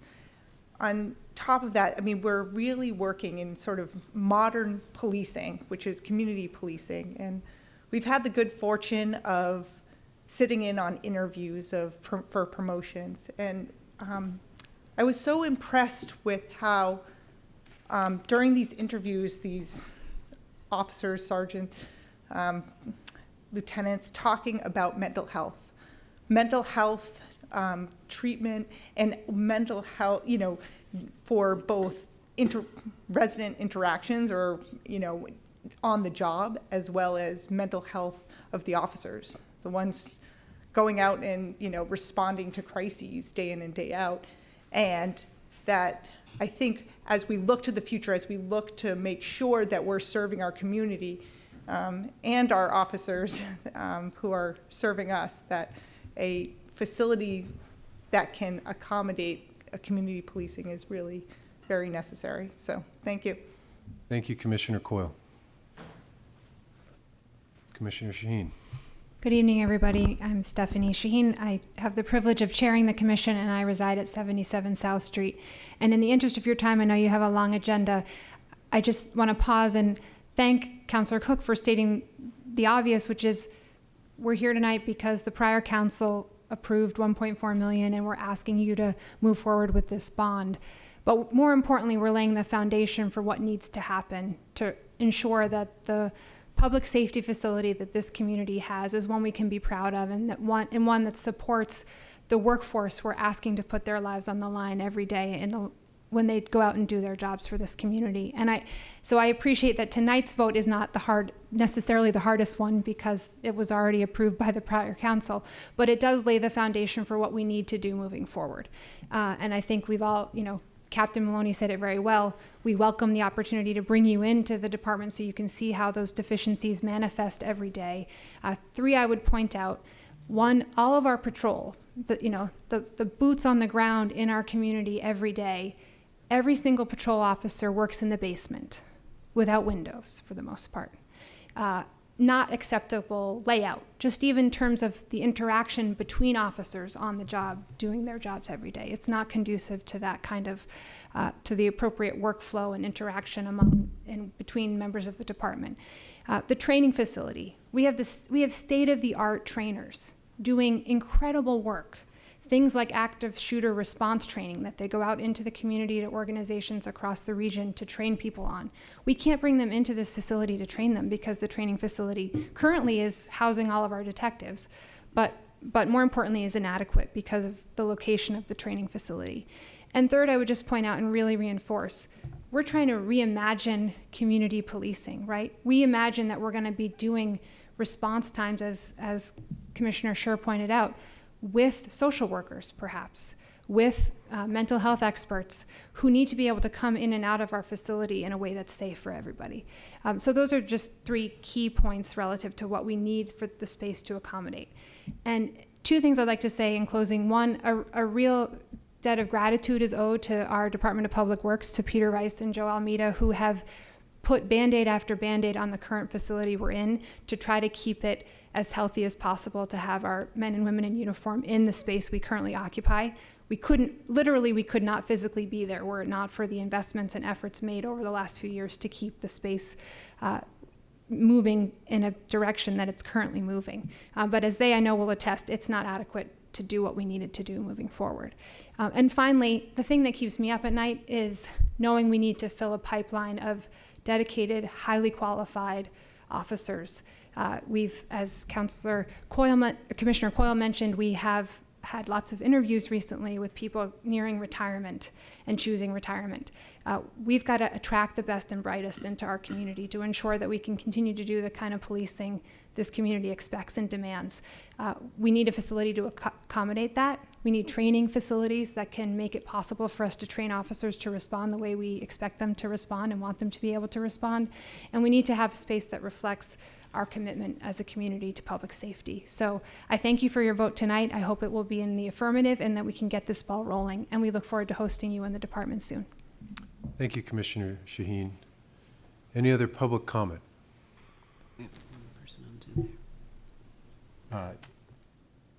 Patricia Bagley, Pat Bagley, would you please state your name and address for the record? We'll move you off of mute. Yes, Patricia Bagley, 213 Pleasant Street. I would just like to give my full support to this moving forward with this bonding. It is so long overdue.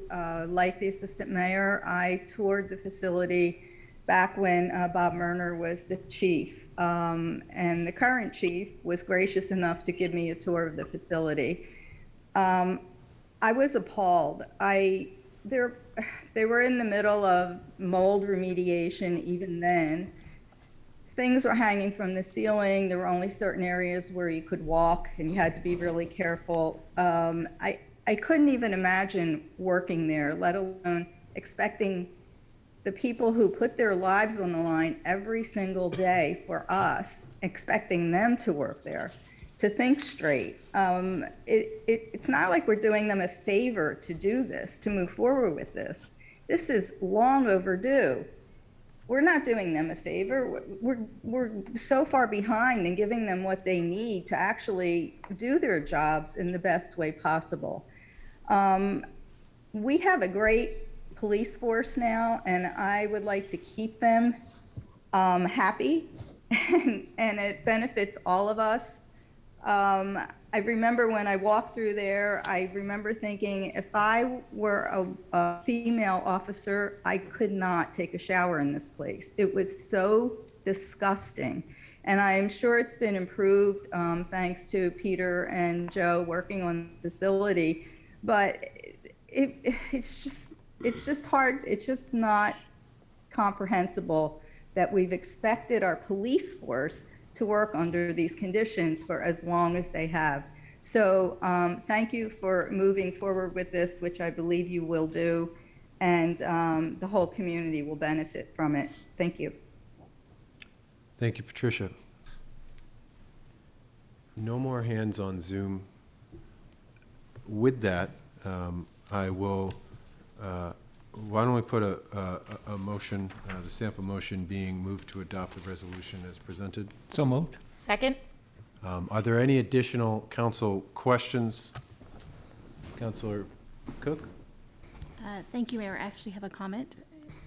That's okay? Those are, it said end deliberations. We'll put that under the broad term of public deliberation. Thank you.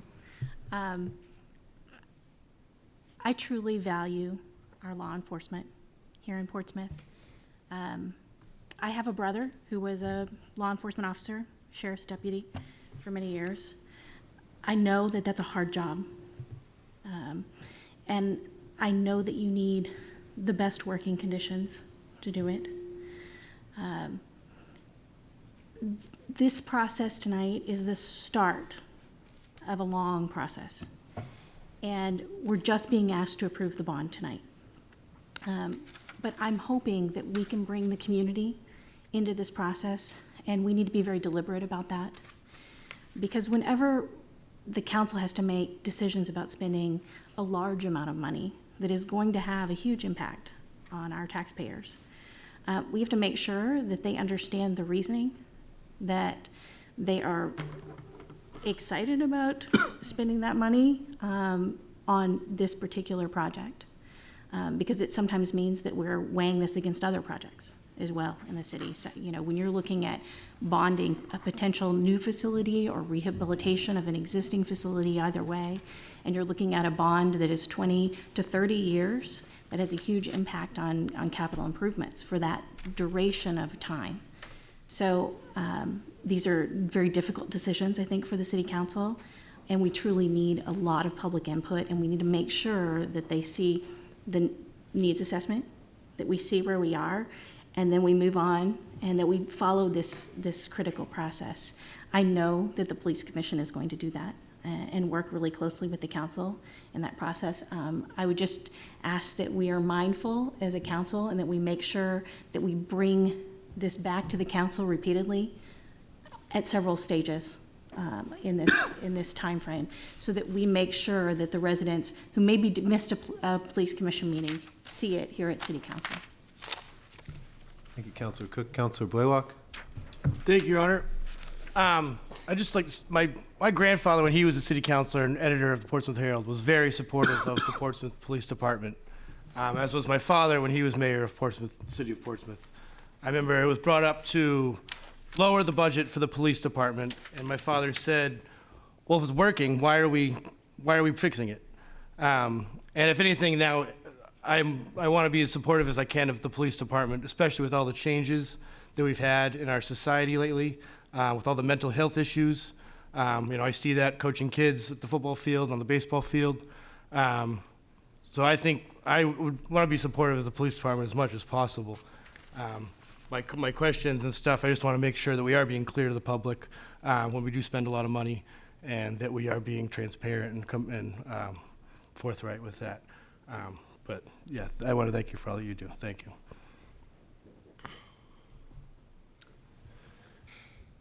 Counselor Tabor?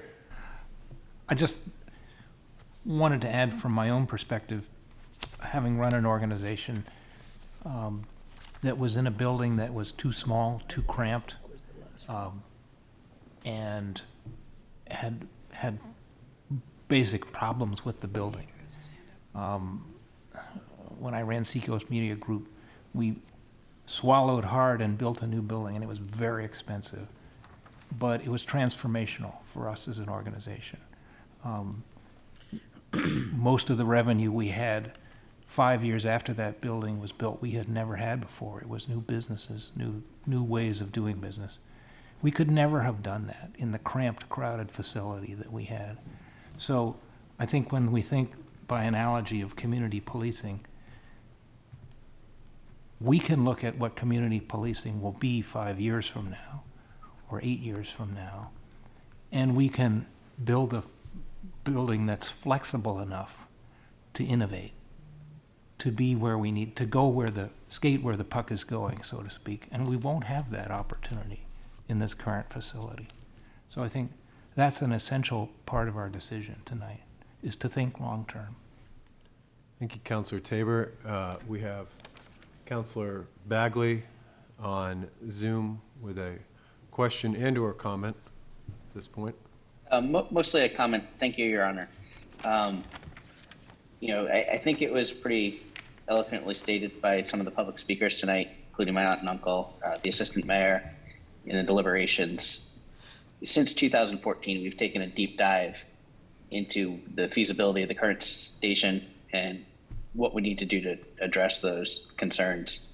And I guess my ask or my hope would be that we take a pretty quick look based on all the information that's already been gathered and quickly determine what's the best path forward, and then put the money and resources into developing what we determine is the best path forward, which sounds like it'll end up being a new station at a who knows which location. But I would hate to see us put a lot of time and effort into evaluating the current situation, current station, if it's quickly apparent that that's not really viable. And everything I've seen and heard tonight tells me that that's probably what we're going to find. So I hope we move quickly, but I hope we are judicious with the taxpayer funds for this study, and we quickly determine what's feasible, and then we focus the study on what's feasible and don't spend a lot of time on avenues that aren't going to be productive. Thank you.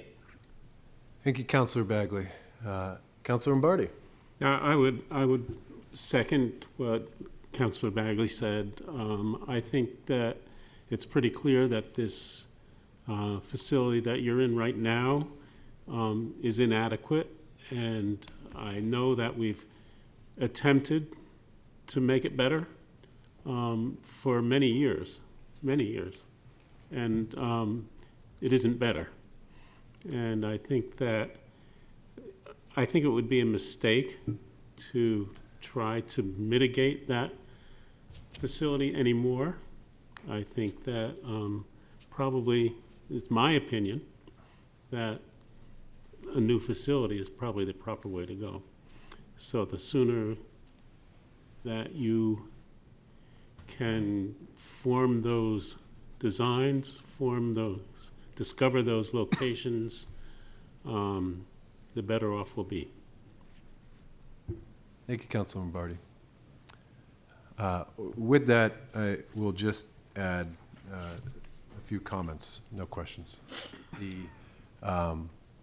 The role of government, why we choose to come together collectively, govern ourselves, is because there's advantages to that. One of those advantages is our collective safety, and I believe that is represented by the police here in Portsmouth.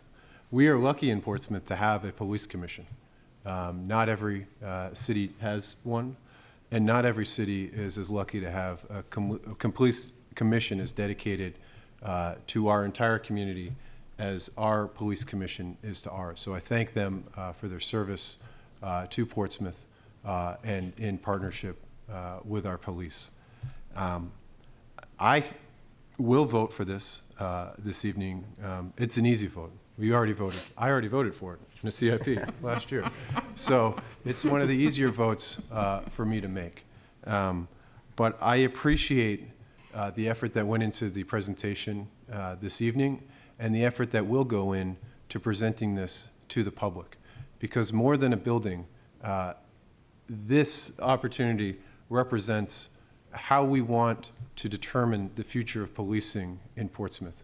And it's a conversation that we very much require the public to be attendant of and involved with.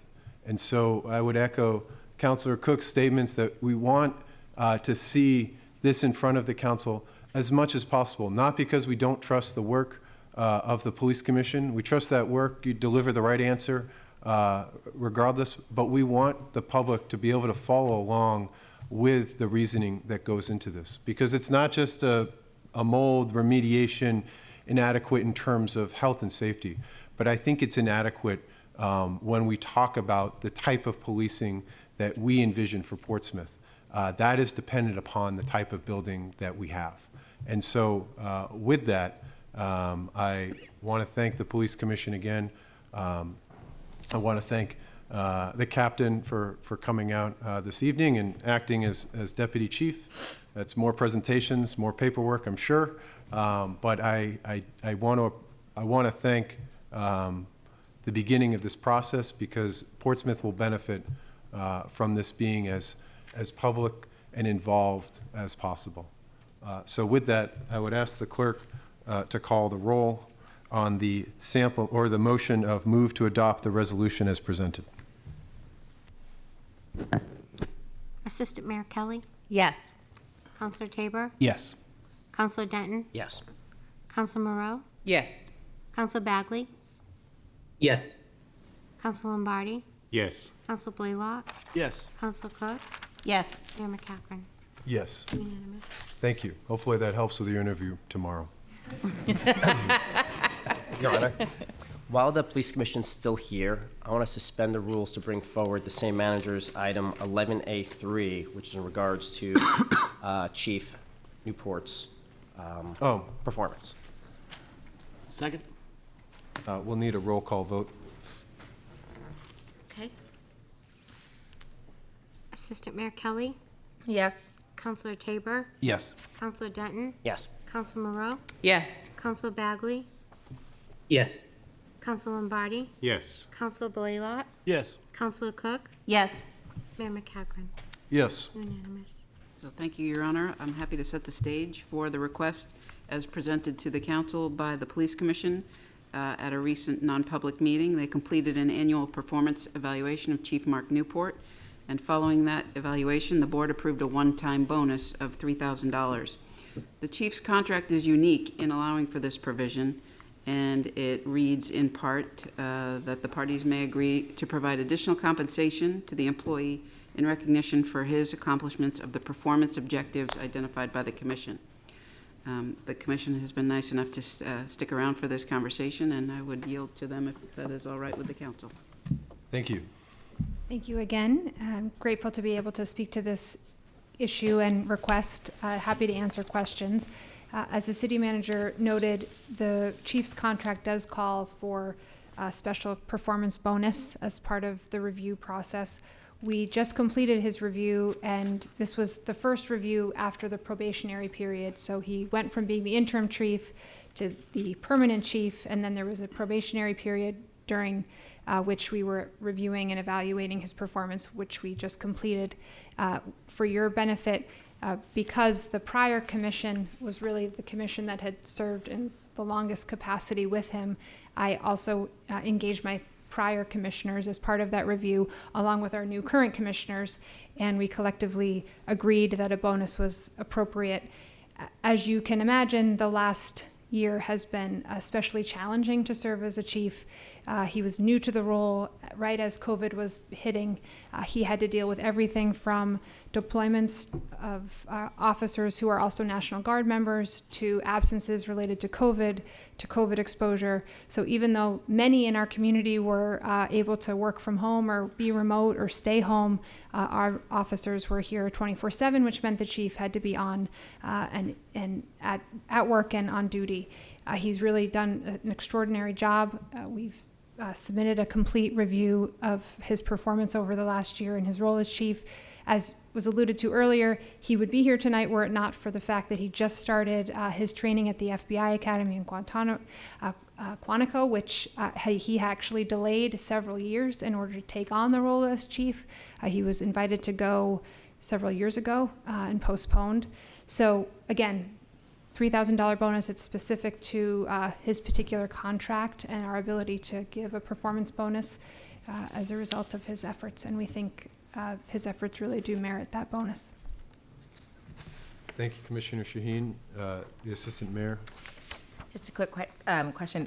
Is this money's coming from the current police department budget? Yes. Okay, thank you. Councilor Cook. Thank you so much, Commissioner and Chair. I have no doubts that his performance is outstanding, if that is what you guys have determined in your review. I do have questions about precedent. Is there any precedent for this? And I think this question goes more to the city manager. Do we know if there's precedent for giving bonuses? I want to make sure that the council is doing kind of what is traditional for the city. Through the mayor, I can't speak for contracts that I'm not familiar with folks that are currently not working, but the chief's contract is unique in that it has a bonus provision. The other contracts for city employees, including myself, we don't have that provision. So, but I can tell you, given my role with the prior chief, this has been done before. So we have historically awarded a performance bonus. It's part of what went into the negotiating of the contract relative to the steps, and there historically has been an expectation of some bonus if performance is there.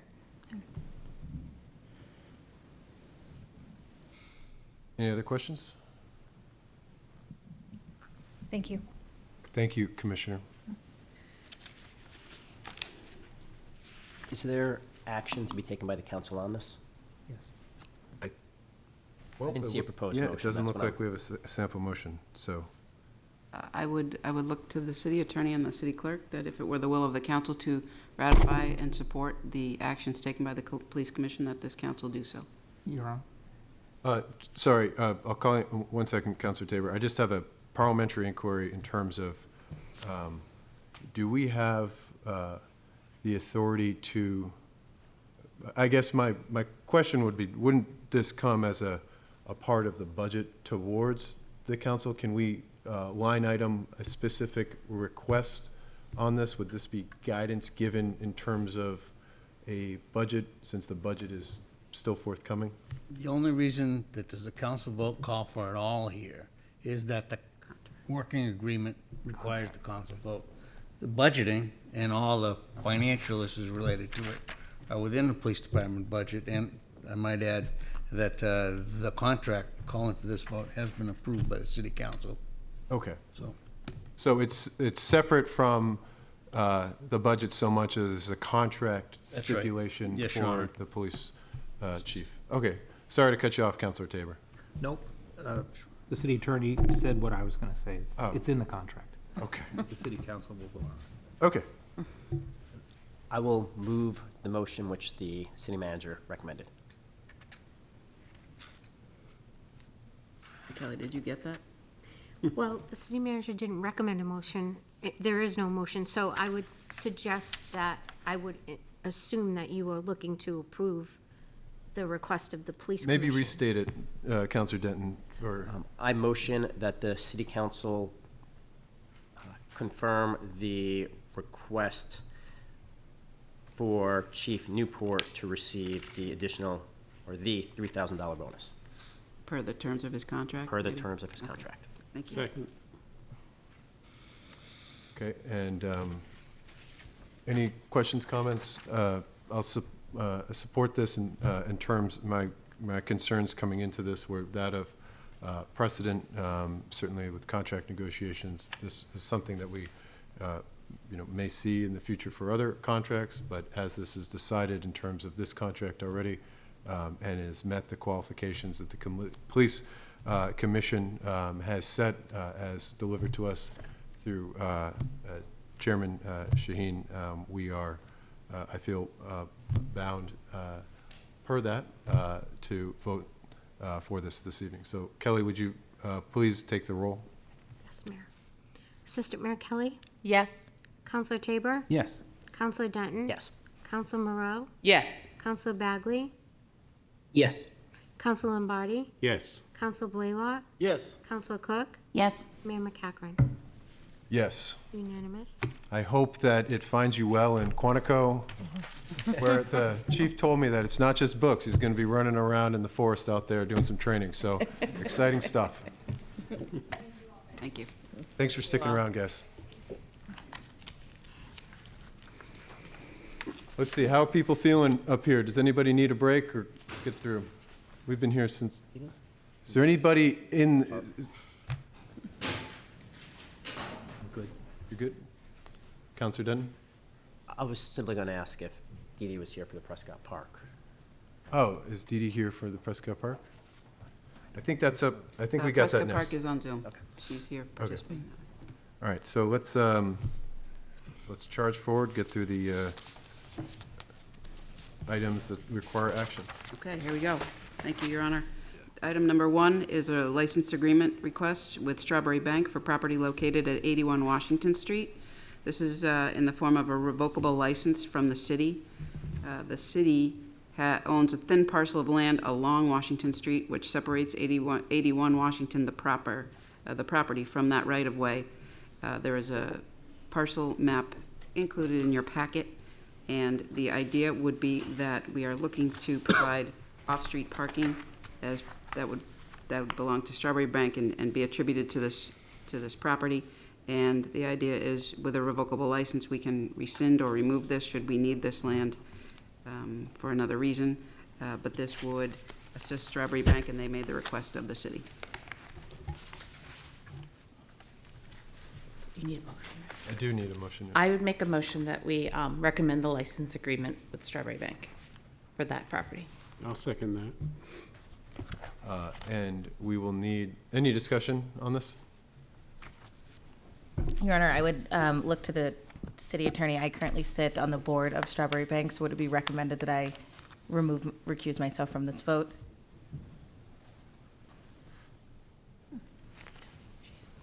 Sorry, I currently sit on the board of Strawberry Bank. Would it be recommended that I recuse myself from this vote?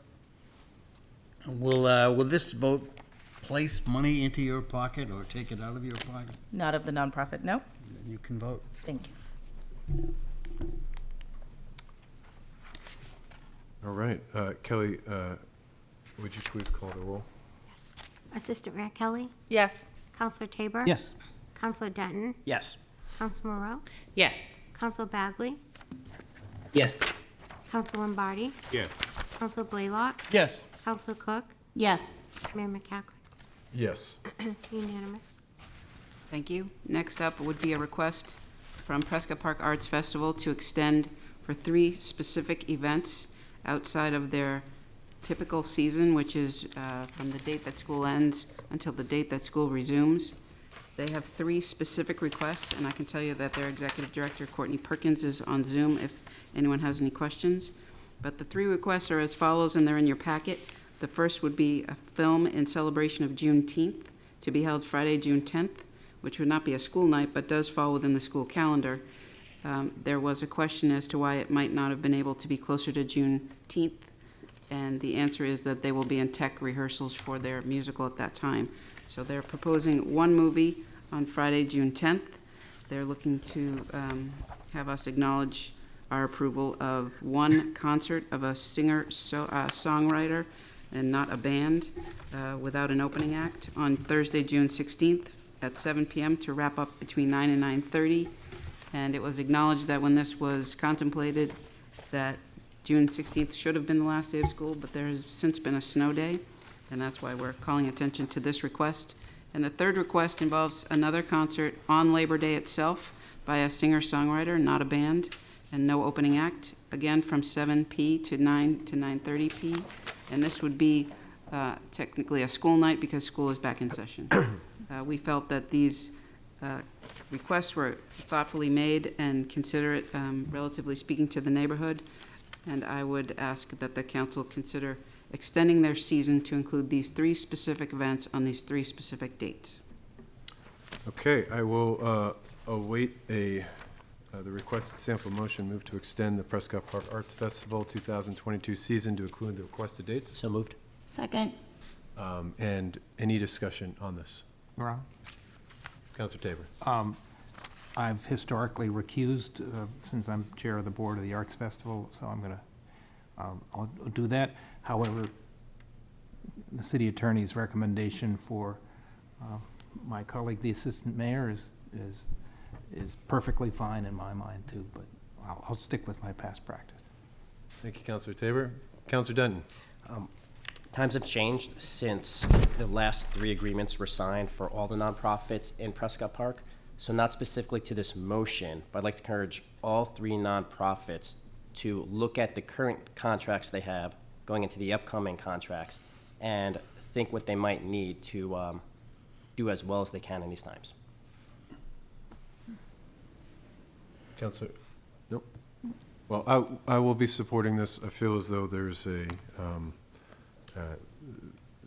they're justifiable in terms of the Juneteenth film. Look forward to hopefully attending that, the concerts both before the school officially ends and while it begins. Was impressed with the means of which this was requested and the effort to work with the community on this, noting that they are both not large bands with opening acts, but singer-songwriters, and look forward to moving the question with a roll call vote, because Councillor Bagley is on Zoom. Assistant Mayor Kelly? Yes. Counselor Tabor? Abstain. Okay. Counselor Denton? Yes. Counselor Moreau? Yes. Counselor Bagley? Yes.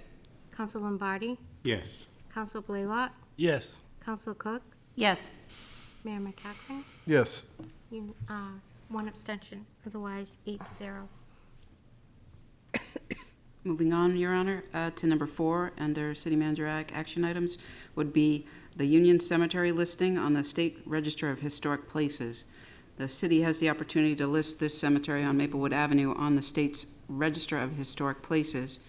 And through the efforts of the newly reconstituted and revived Cemetery Committee, an inventory of the historic features of the cemetery prepared some years ago by city staff was presented recently to the New Hampshire Division of Historic Resources, who has indicated that this inventory is sufficient to move forward with the process for listing, which is exciting and would make this cemetery eligible for state grants and other funding opportunities.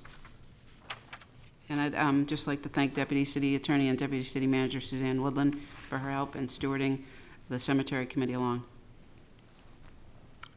I was going to do that. I will await the sample motion to move to authorize the city manager to proceed to take the additional steps to have the Union Cemetery listed on the State Register of Historic Places. So moved. Second? Any questions or comments? Would just, for the record, restate that the efforts of the Assistant City Manager has been noted to me by numerous members of the Cemetery Commission. And I want to thank all of those members for the amount of work that they've put in terms of just the time and effort and the enthusiasm that they've brought to this previously overlooked part of our city. So I wanted to publicly acknowledge and thank that. And if we could please have a roll call vote. Assistant Mayor Kelly? Yes. Counselor Tabor? Yes. Counselor Denton? Yes. Counselor Moreau? Yes. Counselor Bagley? Yes. Counselor Lombardi? Yes. Counselor Blaylock? Yes. Counselor Cook? Yes. Mayor McEachran? Yes. Unanimous. Great. Number 5 is a temporary construction license to be recognized and requested by the owner of C545 Market Street LLC. This party is performing interior and exterior improvements at the location of 45 Market Street. The owner has encumbered the sidewalk in front of their property with pass-through staging for 30 consecutive days and beyond that. And due to a small delay in receipt of materials necessary to complete the project, they're looking to seek this license agreement. And typically, it is calculated out, as you see here with our typical license language. The total amount to be charged would be $94.50 for the 18 days between April 13th and April 30th. However, I'm reminded that when the public has access to the license area through pass-through staging, license fees are typically waived. The council should know that legal and planning departments have both reviewed and approved this license and would look for a motion to approve the license, and the waiving of the fee is up to the council. So moved. Second? Any discussion? We will have a roll call vote then.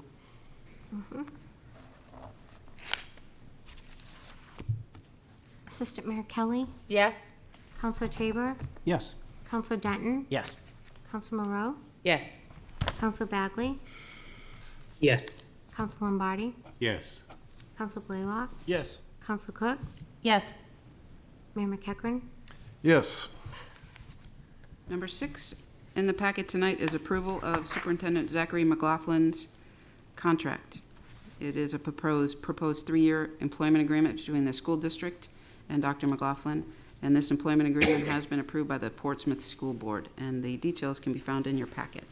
So while there is no sample motion, I would imagine the sample motion would be to approve this contract as presented. So move. Second. Any discussion? Your Honor. Councilor Bagley.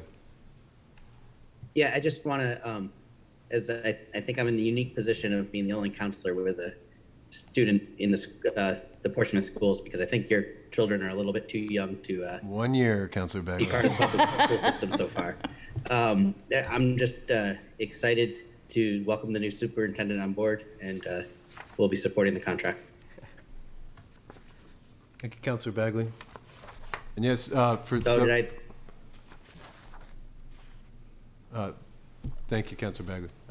For those that are tuning in for the first time on contracts in terms of employment agreements, although the school board selects them, they come before the council for approval, and that is the case with this. So I will we have the motion, move to a roll call vote. Assistant Mayor Kelly? Yes. Counselor Tabor? Yes. Counselor Denton? Yes. Counselor Moreau? Yes. Counselor Bagley? Yes. Counselor Lombardi? Yes. Counselor Blaylock? Yes. Counselor Cook? Yes. Mayor McEachran? Yes. Unanimous. Number 7 under my name is a verbal update on McIntyre redevelopment project, and I'd like to turn it over to Mayor McEachran. Thank you, City Manager Kennard. This is, the update is that we will have a public meeting, and we will schedule that for Wednesday, and due to HDC, we will schedule that for 5:30. And I was looking to Karen, so she probably could have given the update. But we'll have opportunity for public comment as well as any information that we will be deliberating certainly 24 hours before that meeting. So Thank you. that is the update. Thank you. Number 8, under my name, would be a request to schedule a public hearing on April 18th at the next regularly scheduled City Council meeting to accept the second tranche of American Rescue Plan Act funds as anticipated to arrive in May, similar to how the first tranche arrived in May of '21. So, as mentioned in the packet, the first tranche in the amount of $6,441,000 was received in May and publicly accepted by a public hearing by the City Council on June 21st, 2021. As we know, we are set to receive the second tranche in the same amount of $6.44 million. We are looking to be proactive and schedule a public hearing to formally accept these funds so that we can move through the process with the council. I make a motion that we schedule the city council at our next April 18th meeting to have the public hearing to accept the second tranche of ARPA funds. Second. No comments, no questions. We will move to a roll call vote. Again, because of Councilor Bagley's on Zoom. I wouldn't mind a legal opinion on this going forward. Me too. Assistant Mayor Kelly. Yes. Counselor Tabor. Yes. Counselor Denton. Yes. Counselor Moreau. Yes. Counselor Bagley. Yes. Counselor Lombardi. Yes. Counselor Blaylock. Yes. Counselor Cook. Yes. Mayor McEachran. Yes. So that's unanimous. Number 9 is last but certainly not least, and probably the most complicated. And to help with the conversation this evening, we're going to share a short amount of slides that help walk folks through what we're suggesting here. And I want to make sure I'm doing this correctly. Here we go. So before you tonight, we have a 3-pronged approach to the staff recommendation of the best way to acquire and finance the purchase of the community campus complex. So we will re-identify the funding that was proposed and was approved, and we will discuss tonight the use of American Rescue Plan Act funds moving forward. So you will recall, I'm just recapping the action that was taken back on December 20th, 2021, which established an appropriation for $10 million for the acquisition of the property known as Community Campus. And you will see that this chart reminds folks that we appropriated just over $1.5 million through a combination of trust, special revenue, and capital outlay. And we were projecting the allocation of $5.19 million in ARPA revenue loss calculation money, which totals the $6.766 million. Therefore, explaining that the borrowing requirement could be anywhere from $1.233 to $3.233 million, depending on the availability of the school's ESSER funds, which were also COVID-related. And as such, the bond authorization at that time that was approved authorized the city to borrow up to $3.25 million. I'm told by bond counsel that they like round numbers, and that's why we rounded up to $3.25 million. So that's what did happen. Since that time, we did purchase the campus, the entire property, on March 14th of 2022, and the borrowing for that initial allocation and authorization is scheduled to take place this June, along with several other bond authorizations that you're familiar with. In the intervening time between December 20th and essentially now, the federal government circulated a draft and then released the 400-page final rule document that spoke to how ARPA funds could be used relative to any way that cities and towns wanted to allocate those funds, and specifically to the purchase and use of real estate. And staff did a deep dive on understanding how the effect of ARPA funds could be on any transaction, let alone this one. Our concern and our understanding of the funds is that to use funds for the acquisition of real estate could limit future uses of this property, and as such, we propose a different way to essentially finance the purchase. So in not only looking with staff, we also consulted bond counsel, and the city uses Lock Lord and our financial advisor, who is Hilltop Securities. And they're advising that we can and should, in our collective estimation, take the following two distinct actions tonight. And noting that we have 60 days from the date of purchase, so that would be May 14th, to potentially change and take action to change the funding sources. So the ask is several pronged here tonight. The first would be to adopt a new resolution to appropriate the $10 million from a combination of trusts, special revenues, capital outlay, and bond issuance for the purchase, so that stays the same.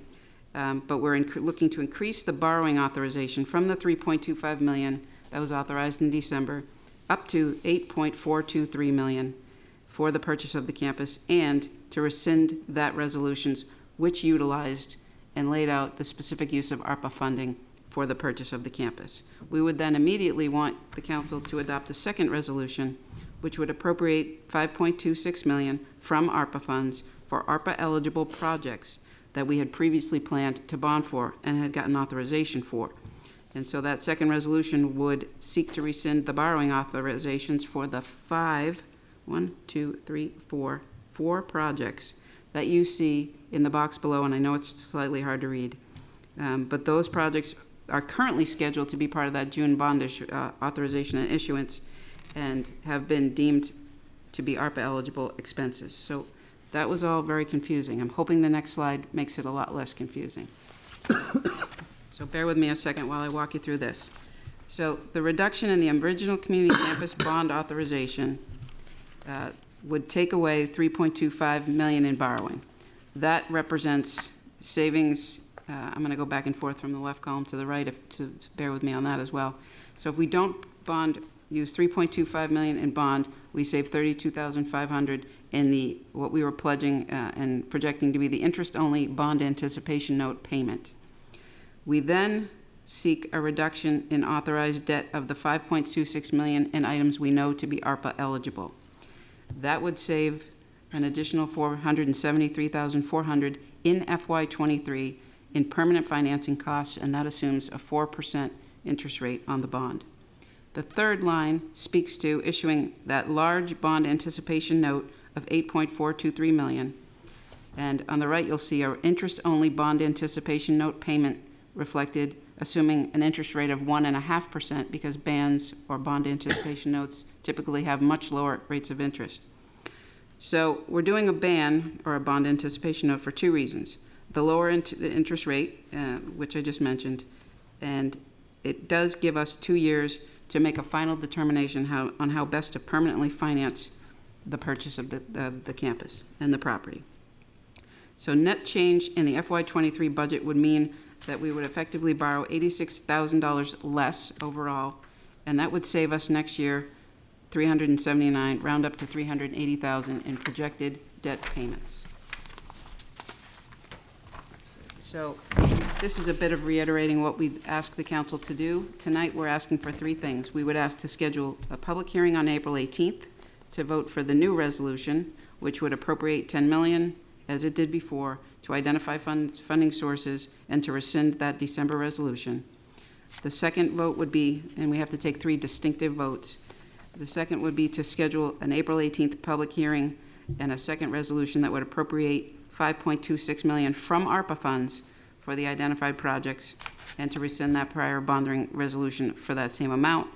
And to do that within the confines of ARPA, we are asking for a third vote, which would schedule a listening session on April 11th, which would be a week from tonight, as a special meeting on the use of ARPA funds for the purposes outlined in these resolutions. Thanks for listening to me. Thank you, City Manager. Would we, let's put a motion on the floor, and then we'll take questions to speak to it. Councilor Cook. I move to schedule a public hearing for April 18th, 2022, and a vote for the new resolution to appropriate the $10 million for the purchase of community campus, identify the funding sources of trust funds, special revenue funds, capital outlay, and borrowing authorization of $8,423,820.70, and rescind resolution 26-2021 from December 20th, 2021. Second.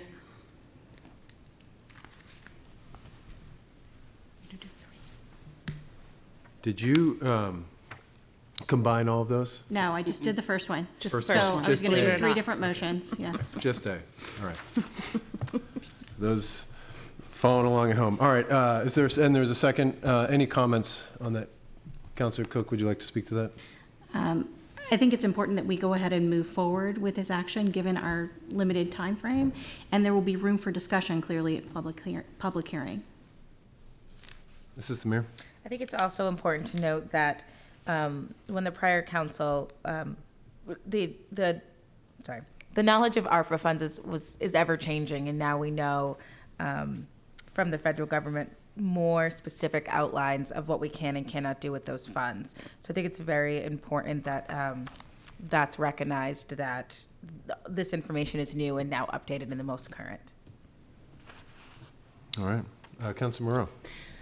In addition to that, it's going to allow us to have the most flexibility of what we do in the future at the community campus. And so we want to be able to have that flexibility, and this sort of changing around how we're paying for different projects is going to allow us to do that. And I think that's an important thing to move forward on. All right. With that, we'll have a roll call vote on this, the first of 3 motions that need to occur. Assistant Mayor Kelly? Yes. Counselor Tabor? Yes. Counselor Denton? Yes. Counselor Moreau? Yes. Counselor Bagley? Yes. Counselor Lombardi? Yes. Counselor Blaylock? Yes. Counselor Cook? Yes. Counselor McEachran? Yes. Next, I'll await a motion on B. Councilor Lombardi? I was going to make the motion. All right. I move to schedule for April 18th, 2022, public hearing and vote for a second resolution that would appropriate $5,260,000 from ARPA funds for the identified projects and rescind the prior bonding resolutions of $5,260,000, period. Second.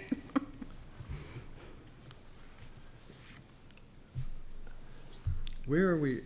Are we on? That's the second one. Must be in What's the. that? Are you reading that from the? Are you reading it from the city manager's notes? Yes. Or the, okay, Okay. okay, all right, all That's right. fine. That makes sense. I was following along in the agenda, which was slightly different, but provided that works, great, all right. I have a simple question. Is this funding coming from the first tranche of ARPA or the second tranche? It would definitely be coming from the first tranche, and in terms of process, we look forward not only to having that listening session on April 11th to speak to just these items, but to a future date when we can talk to the remaining balance of the ARPA funds, which would include the second tranche. All right. Assistant Mayor. So I was gonna make. Oh, no, we got to vote on this first. Kelly, would you please call the roll? Yes. Assistant Mayor Kelly? Yes. Counselor Tabor? Yes. Counselor Denton? Yes. Counselor Moreau? Yes. Counselor Bagley? Yes. Counselor Lombardi? Yes. Counselor Blaylock? Yes. Counselor Cook? Yes. Mayor McEachran? Yes. Unanimous. All right, and finally, I look forward to a motion that a listening session relative to the use of the ARPA funds for the purposes outlined above be scheduled for April 11th, 2022. So moved. Second. Any comments? Questions? Councilor Monroe. What time would our listening session be starting? That's a great question. And if the council were supportive of the session, we would poll the council on their availability. I just want to make sure I put it in my calendar. I would imagine it's either 6:30 or 7, Okay. whatever the will of the council might be. I don't think we bump into any other meetings that evening. For the purposes of the good counselor's schedule, can we mark that as 7 PM in the motion? Can. Absolutely.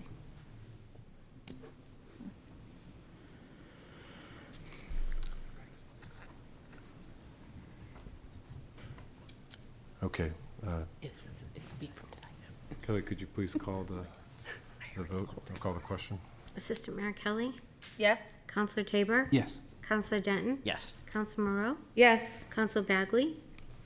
Yes. Counselor Lombardi? Yes. Counselor Blaylock? Yes. Counselor Cook? Yes. Mayor McEachran? Yes. Unanimous? Thank you. All right, we've made it on to the consent agenda.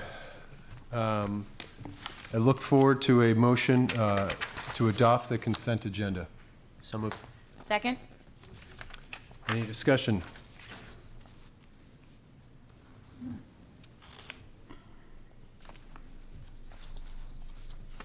Kelly, can you please call the question? Yes, Mayor. Thank you for being patient. Oh, yeah, yeah. Assistant Mayor Kelly? Yes. Counselor Tabor? Yes. Counselor Denton? Yes. Counselor Moreau? Yes. Counselor Bagley? Yes. Counselor Lombardi? Yes. Counselor Blaylock? Yes. Counselor Cook? Yes. Mayor McEachran? Yes. Unanimous? Next up, we have email correspondence with a sample motion move to accept and place on file. So moved, Your Honor. Second? And when the good city clerk is ready, she will call the vote, call the question. Assistant Mayor Kelly? Yes. Counselor Tabor? Yes. Counselor Denton? Yes. Counselor Moreau? Yes. Counselor Bagley? Yes.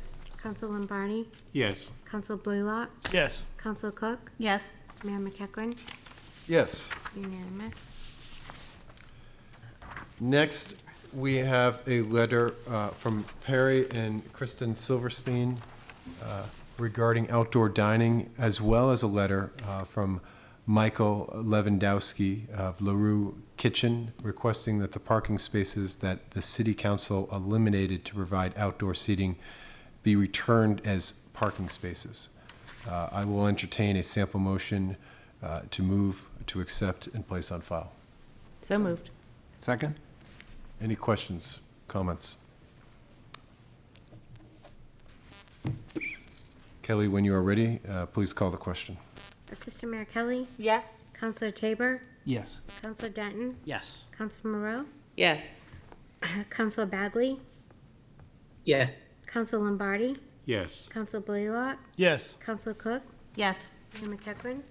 Yes. Unanimous? So will the council, everybody good to keep going? Okay. All right, on to, well, we have to, we didn't get to stop. We get a break. Does anybody need a break? No? Could actually use a break. Could use a break? Okay, I'll call for a 7-minute recess, and we'll return to the councilor's agenda. Thank you.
Kevin to sign.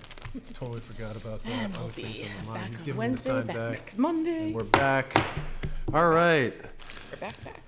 Thank you for humoring us in the intermission there. Under my name, I have a few items. One we already covered. The first is Love in Kilnary. Steve Scott, one of the producers on this from Portsmouth, came to me with the request of a proclamation on Love in Kilnary. It is a film that will be having its theatrical debut here in Portsmouth on the 9th. And for that, there is a proclamation that I plan to read that is in your packet on knowing Portsmouth as Kilnary for the day. I think the Herald beat me to any story on that and stating that this is already done, but it's a proclamation that will be read on April 9th. And it was in response to just the awesome amount of work that went into the production of the film, but also how the filmmakers became entwined in our community, were put up in our houses, filmed at our restaurants, and generally called Portsmouth home. It's something that I think we're all proud of, and I look forward to joining the 7 p.m. Showing of that on this Saturday, April the 9th. Second, under my name was the recognition of John Leith, who we did recognize and was appreciative of that. Next up is appointments to be considered. No votes required here. First, the appointment of Lynn Vaccaro to the Conservation Commission, the appointment of Celeste Brooks to the Cemetery Committee, and the appointment of Jody Record to the Library Board of Trustees. You have their applications in the packet, and ask for you to review that before our next meeting. So that we can vote on, as we will, for the appointments to be voted. So first up is the reappointment of Rob Capone to the Cable and Television and Communications Commission, the appointment of Laura Lee Godfrey to the Sustainable Practices Blue Ribbon Committee, and the appointment of Alana Rook to the Arts and Nonprofits Blue Ribbon Committee. I would await a motion to make those appointments. So moved. Second? Any comments? No, I very much thank these members of our community for putting themselves forward for this service of our community, and I will be voting in the affirmative. Kelly, will you please call the roll, or call the question? I know I keep saying roll. Okay. Assistant Mayor Kelly? Yes. Counselor Tabor? Yes. Counselor Denton? Yes. Counselor Moreau? Yes. Counselor Bagley? Yes. Counselor Lombardi? Yes. Counselor Blaylock? Yes. Counselor Cook? Yes. Mayor McEachran? Yes. Unanimous? And then next up, we are on to the city council members. Agenda first A, Councilor Denton and Councilor Lombardi. Thank you, Your Honor. I'm going to make the motion, which is in front of you, for a report back on the costs associated with waiving the following non-resident daily fees for military, military dependents, veterans, and veteran caregivers: $2 for children and $4 for adults to use Pierce Island outdoor pool, $10 for kayaks, canoes, and any other non-motorized watercraft to use Pierce Island boat launch, and $20 for motorized watercraft, jet skis, and/or sailboats to use the Pierce Island boat launch. There's a second, I'll speak to that. I'll second it. So, to be clear, this is for a report back. I'm not sure what the costs will be for this, but I did reach out to the Kittery school system, and there's currently 147 students that are military dependents in the town of Kittery alone. The town of Kittery does not have a pool, nor does the shipyard. So the closest pool obviously would be the one that they could see almost every day.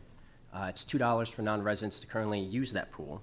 The shipyard does have a splash pad for kids to play, but a lot of military kids don't live there, so they then have to go through security to go play. It'd be far easier just to come use ours. The same is for almost everything else listed here. And again, this is for a report back. Whether we decide just to allow military and military dependents to use the pool, or if we would allow other things under this, like them being able to launch kayaks for free, or veterans and their dependents being able to use the jet skis or whatever else for free. That could all wait to see what the costs for this might be. And thank you for considering. Thank you, Councilor Denton. Councilor Lombardi. Yes, thank you, Mayor.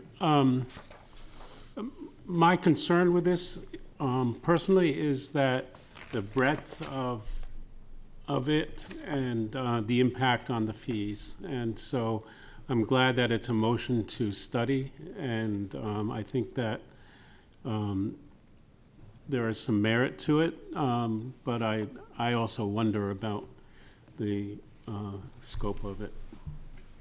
Thanks, Councilor Lombardi. Well, with that, I do think that it's a study, and fees are there certainly on a revenue generation standpoint, but sometimes also from a resource allocation standpoint. So we'll be interested in that, but that is covered in this, and look forward to reviewing that report back at a future date. Oh, does Councilor Bagley have his hand up? He does. He's holding his fist. I can't see that sometimes, but yeah. Councilor Bagley. Yeah, thank you, Your Honor. I guess with that report back, it would be beneficial, I think, to look at if we were to eliminate the fee for the Pierce Island pool, how much would that affect attendance, and would we be in a situation where we have potentially having to turn away people from the pool because it's too full? And I don't know how you analyze that data, but I would be interested to make sure that we're not going to create a situation where the attendance at the pool becomes unmanageable from a health and safety standpoint. Thank you, Councilor Bagley. City Clerk, when you are ready, please call the question. Assistant Mayor Kelly? Yes. Counselor Tabor? Yes. Counselor Denton? Yes. Counselor Moreau? Yes. Counselor Bagley? Yes. Counselor Lombardi? Yes. Counselor Blaylock? Yes. Counselor Cook? Yes. Mayor McEachran? Yes. Unanimous. Thank you. Next up, Councilor Cook, first with a verbal update on the Governance Committee. Thank you, Mayor. This is not a formal update from the Governance Committee. I just thought I should let everyone on the council know what governance has been discussing for the last several weeks, since this is the first time we're bringing something back to the council tonight. We've been working on rules of the council, which you will see tonight, and there are some recommended changes coming from governance in your packet.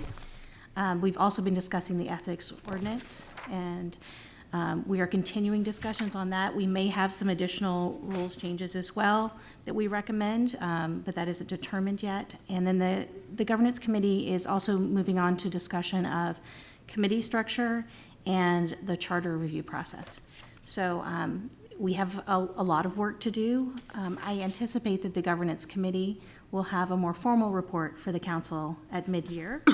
But I thought you should have just this basic update so you understand that tonight we're bringing our first recommendation back to the council for some changes to the rules. Thank you, Councilor Cook.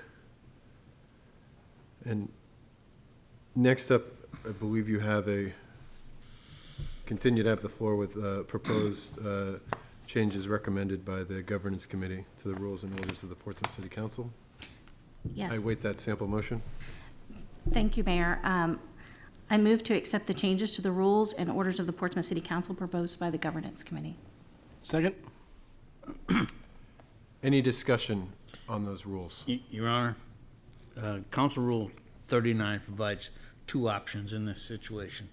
By suspension of the rule, the council could vote on these changes tonight, or notice of the changes could happen tonight, and the rules would then be amended by a simple majority at the next meeting. Okay. It would be Councilor Cook's option, whichever. Councilor Cook, what is your pleasure? I would love to hear from the rest of the council on views on this, but I would recommend a suspension of the rules to go ahead and vote on these recommended changes.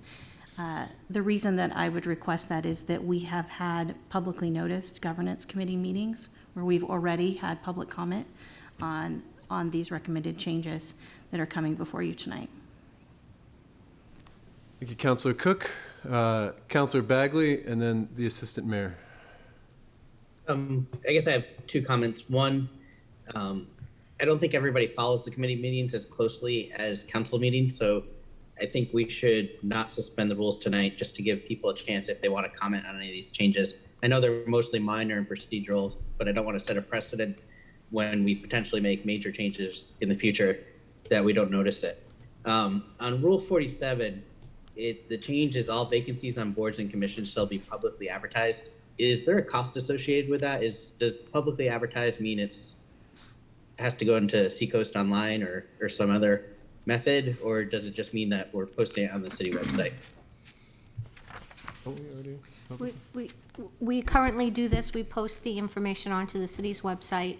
Legal notices are only advertised if it is a board or commission appointment that is expiring and/or someone is leaving the board. I hope that's clear.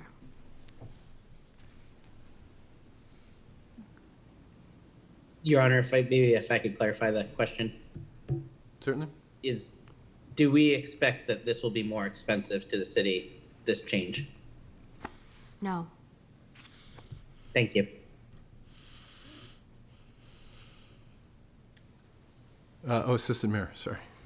Thank you, Your Honor. I would also publicly state that I think that we should notice this. Much to Councilor Bagley's point is that in the work of the Governance Committee has been amazing. I've watched all of the meetings. It is dedicated. It is long, hard, tedious things. And so I thank the councilors who have taken on that task. And I also thank the public who have been involved in the public dialogue within that. I do think, though, that these meetings hold a broader audience. And so due to that reason, I would suggest the public option for the next meeting. Councilor Denton. I do have a question. I don't know if anyone here can answer it.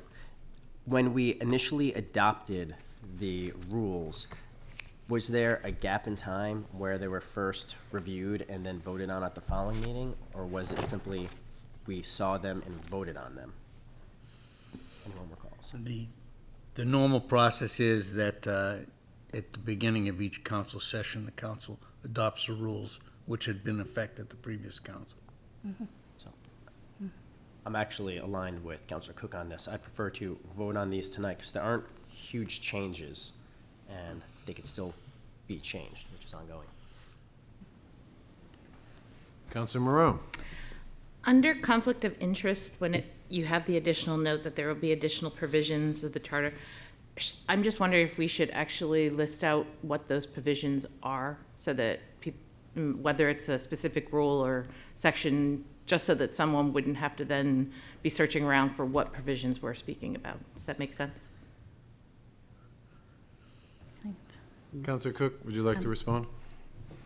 I will say that this reference was added just to provide clarity for council members, but the reason that it's not specific is because there could be additional changes to the charter or to the ethics ordinance, and we wouldn't want to presuppose that here, because then we would have to come back again and change the rules to reflect those changes. No one likes changing. Any other questions? And has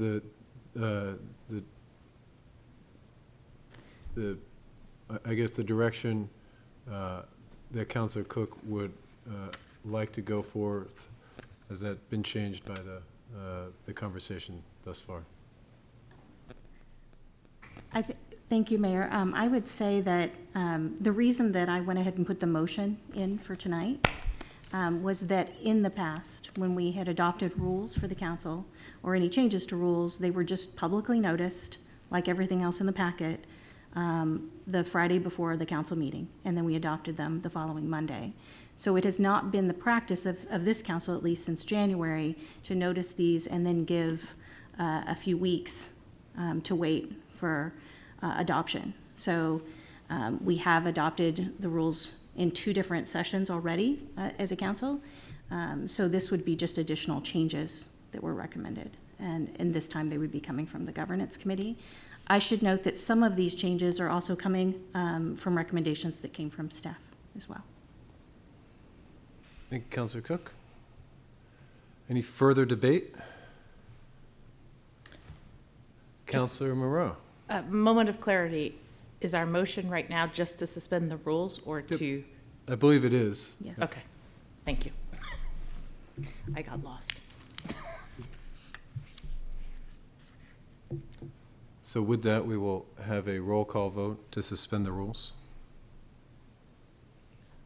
Assistant Mayor Kelly? No. Counselor Tabor? Yes. Counselor Denton? Yes. Counselor Moreau? Yes. Counselor Bagley? No. Counselor Lombardi? Yes. Counselor Blaylock? Yes. Counselor Cook? Yes. Mayor McEachran? No. Motion passes 6-3. And that is that carries the day, right? With 6 No, to 2. Your Honor, it means that the rules are now suspended, and there can be a motion to adopt the amendments. I await a motion. I make a motion to adopt the rules. Second? Any further discussion on any of the rules? Councilor Tabor. Yes. We didn't have the city attorney with us, but I did want to ask regarding public dialogue.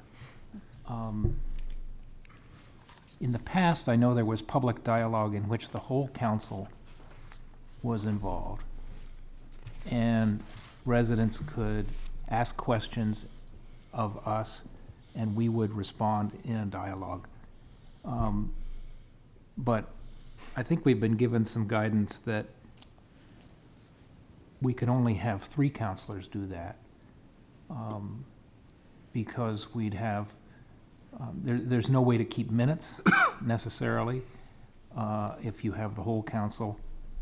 And so I just wanted to get the city's attorney's opinion on that. I thought there was benefit when all 9 counselors could engage with citizens, when we did that in the past.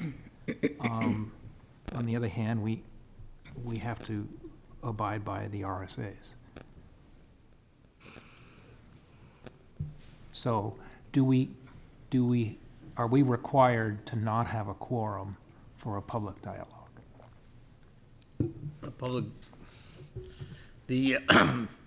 If you do not have a quorum of councilors, it does not trigger the right to know law requirements of notice, minutes, etc.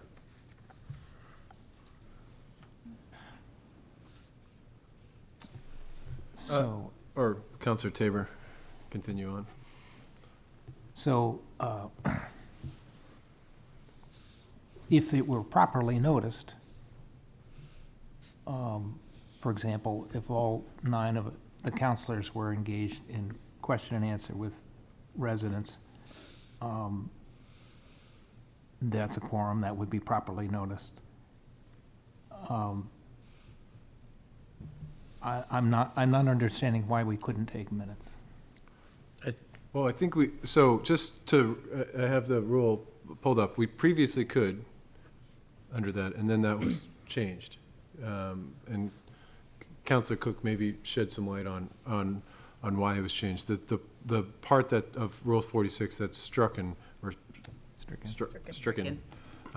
by vote of the council, such council public dialogue sessions may be scheduled to be held at other times and other locations in the city beyond City Hall. All council public dialogue sessions shall be held in accordance with RSA 91A, the right to know law, by notice being made and minutes being taken. Councilor Cook. Thank you, Mayor. The changes to public dialogue were made to reflect the reality of practice in some cases. In practice, public dialogue, when all counselors are present, is difficult at best to record minutes. It's difficult for staff to capture the entirety of the dialogue.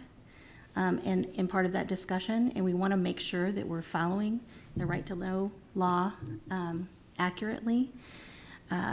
So a solution for that would resolve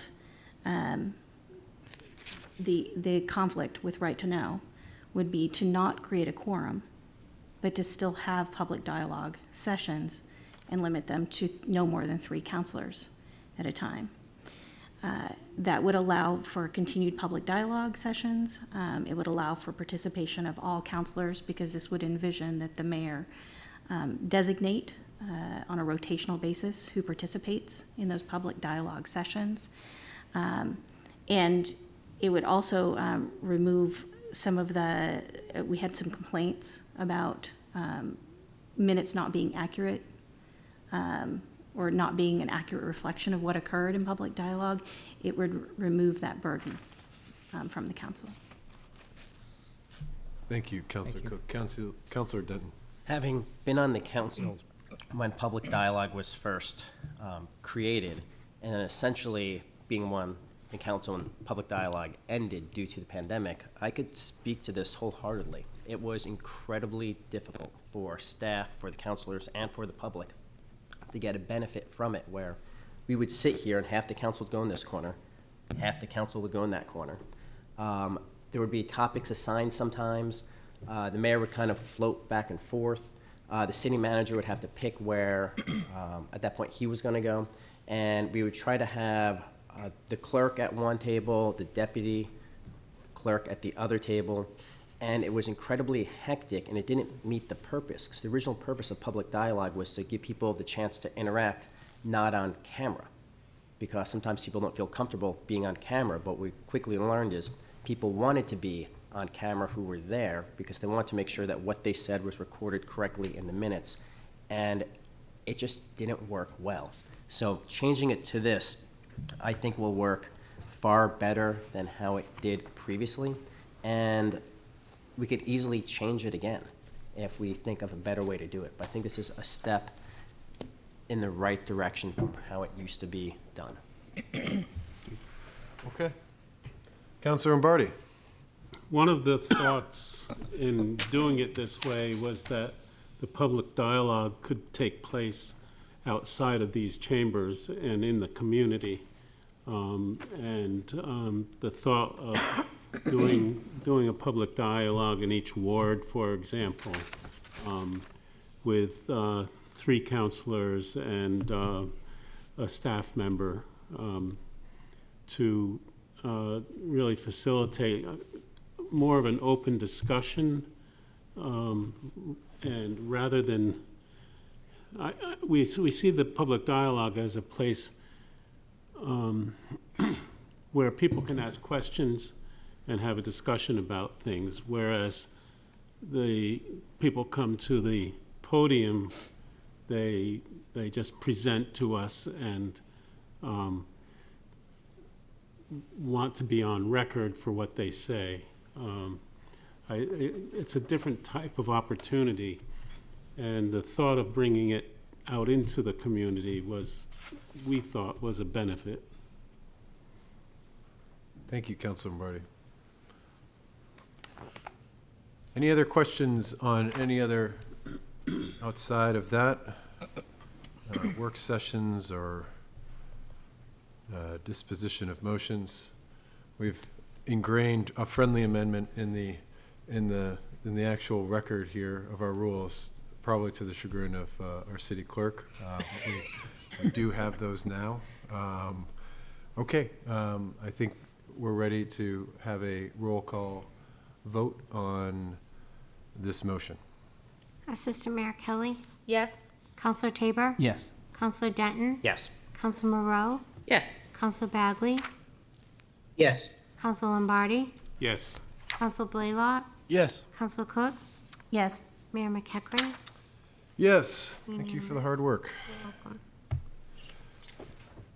Okay, next up is the approvals of grants and donations. First is the acceptance of donation to the skateboard park from Summer Sessions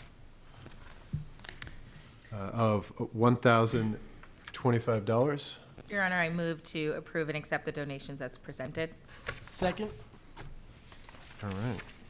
And could we please have a roll call vote?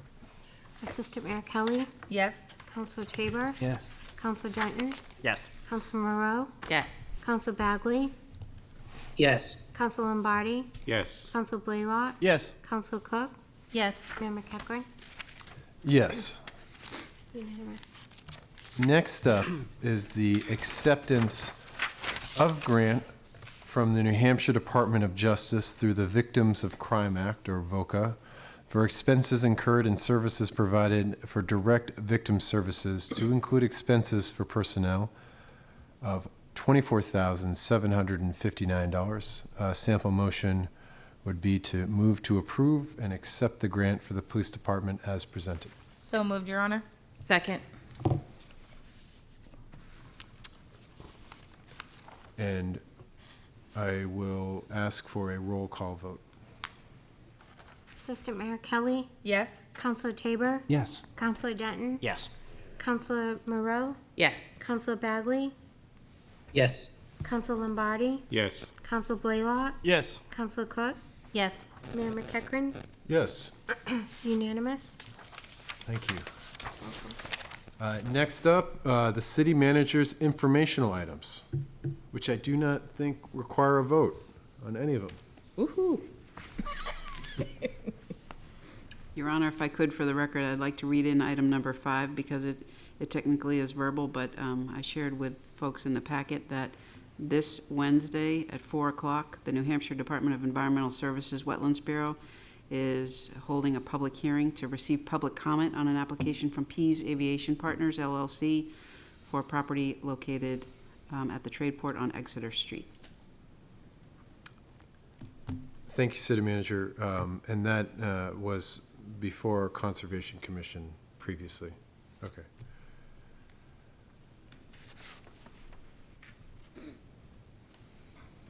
Anything under miscellaneous or any questions on the informational items of the city manager? Councilor Tabor.